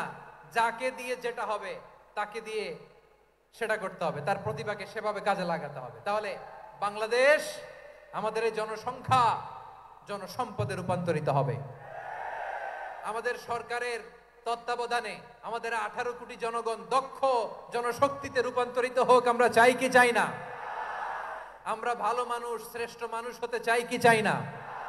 ওই জাপানিজদের মতো সৎ, ওই ইউরোপিয়ানদের মতো কালচার, আমাদেরকে আল্লাহ তাআলা কোরআন সুন্নাহ অনেক কিছু দিয়েছেন। যেহেতু বর্তমানে আমরা দেখছি তারা সৎ, তাদের মধ্যে ভ্যালু আছে, সেগুলো আমাদের মধ্যে আনার দরকার আছে না নাই? আর ইসলাম দিয়ে আমাদের জীবনকে সাজাতে হবে, ইসলাম দিয়ে আমার পরিবারকে সাজাতে হবে।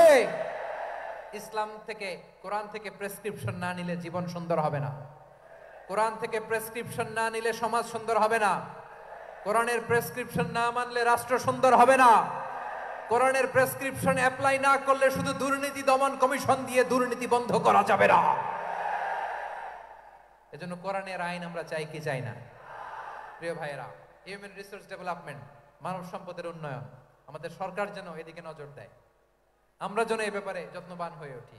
যাকে আল্লাহ যে যোগ্যতা দিয়েছে, এই যোগ্যতা দিয়ে আমরা যেন ইসলামের জন্য, দেশের জন্য কাজ করি। আমরা যেন আমাদের স্কিল ডেভেলপ করি, আমাদের পটেনশিয়ালকে ডেভেলপ করি। মোরালিটি, ভ্যালিউজ নিয়ে শায়েখ আহমদুল্লাহ আলোচনা করেছেন, এগুলো দিয়ে যেন আমরা আমাদেরকে সাজাই। আল্লাহ তাআলা আমাদের দেশকে তুমি নিরাপদ করো, আমরা পড়ি আমিন। আল্লাহ আমার 18 কোটি জনগণকে তুমি জনশক্তিতে রূপান্তরিত করো, আমিন। আল্লাহ আমরা হাতে হাত রেখে, কাঁধে কাঁধ মিলিয়ে, ভাইয়ে ভাইয়ে যেন এই দেশকে গড়তে পারি, আল্লাহ তুমি তৌফিক দান করো, আমরা পড়ি আমিন। আমার প্রিয় মহিউদ্দিন ভাই বলেছেন, হুজুর এমন একটা ঘোষণাপত্র দিয়ে যাবেন আজকের এই ঐতিহাসিক যশোরের প্রোগ্রামে, যেটা গোটা বাংলাদেশে মানুষ এটার উপর আমল করে। আমি যে কথাটা বলেছি এটাই, আসুন আমরা আমাদের জনসংখ্যাকে জনসম্পদে ট্রান্সফর্ম করি। আমাদের জনসংখ্যাকে আমরা যেন জনশক্তিতে রূপান্তরিত করি। জনসংখ্যাকে ট্রান্সফর্ম করে জনশক্তি দিয়ে আমরা যেন আগামীর বাংলাদেশ, স্বাধীন বাংলাদেশ 2.0 কে গড়ে তুলি। আল্লাহ তাআলা আমাদের সবাইকে কথাগুলো বোঝার, আমল করার তৌফিক দান করুন। এই জেনজি, ক্ষমা করে দিও আমাকে, অনেক ধমক দিছি, বকা দিছি। আল্লাহ তোমাদেরকে করুক, কবুল করুক, যশোরবাসীকে কবুল করুক, আদ দিনকে কবুল করুক, এই মেডিকেল কলেজকে কবুল করুক, ইসলামের জন্য বাদ ভাঙা এই জোয়ার এবং উচ্ছ্বাসকে আল্লাহ তাআলা কবুল করুক। হাদা মা ইনদি ওয়াল ইলমু ইনদাল্লাহ আলাইহি তাওয়াক্কালতু ওয়া ইলাইহি উনীব। সুবহানাকাল্লাহুম্মা ওয়া বিহামদিকা আশহাদু আল লা ইলাহা ইল্লা আনতা আস্তাগফিরুকা ওয়া আতুবু ইলাইক। আল্লাহুম্মা আমিন। রব্বানা ظلمنا أنفسنا وإن لم تغفر لنا وترحمنا لنكونن من الخاسرين. ربنا آتنا في الدنيا حسنة وفي الآخرة حسنة وقنا عذاب النار. ও বিশাল আকাশের মালিক, বিশাল জমিনের মালিক, তোমার আকাশ বাতাসের তুলনায় আমাদের হাত দুইটা বড় ছোট্ট রে আল্লাহ। ছোট দুটি হাত পেতে বুক ভরা আশা নিয়ে তোমার শাহী দরবারে চেয়ে রইলাম।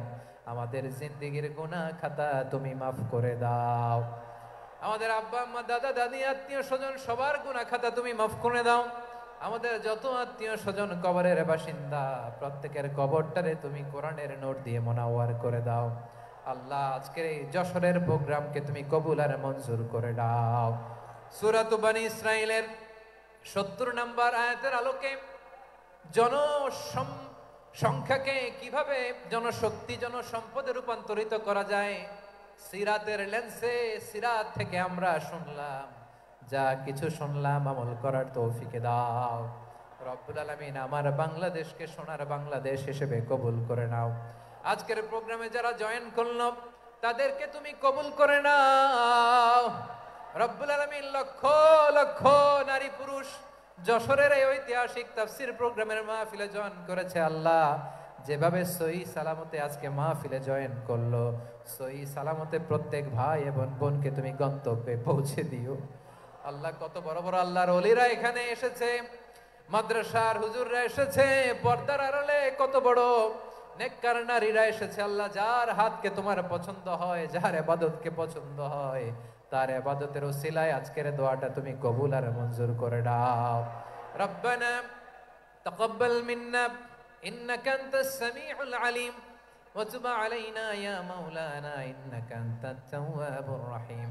সুবহানাকা রাব্বিকা রাব্বিল ইজ্জাতি আম্মা ইয়াসিফুন ওয়া সালামুন আলাল মুরসালিন والحمد لله رب العالمين. واجعل آخر كلامنا عند الموت لا إله إلا الله محمد رسول الله.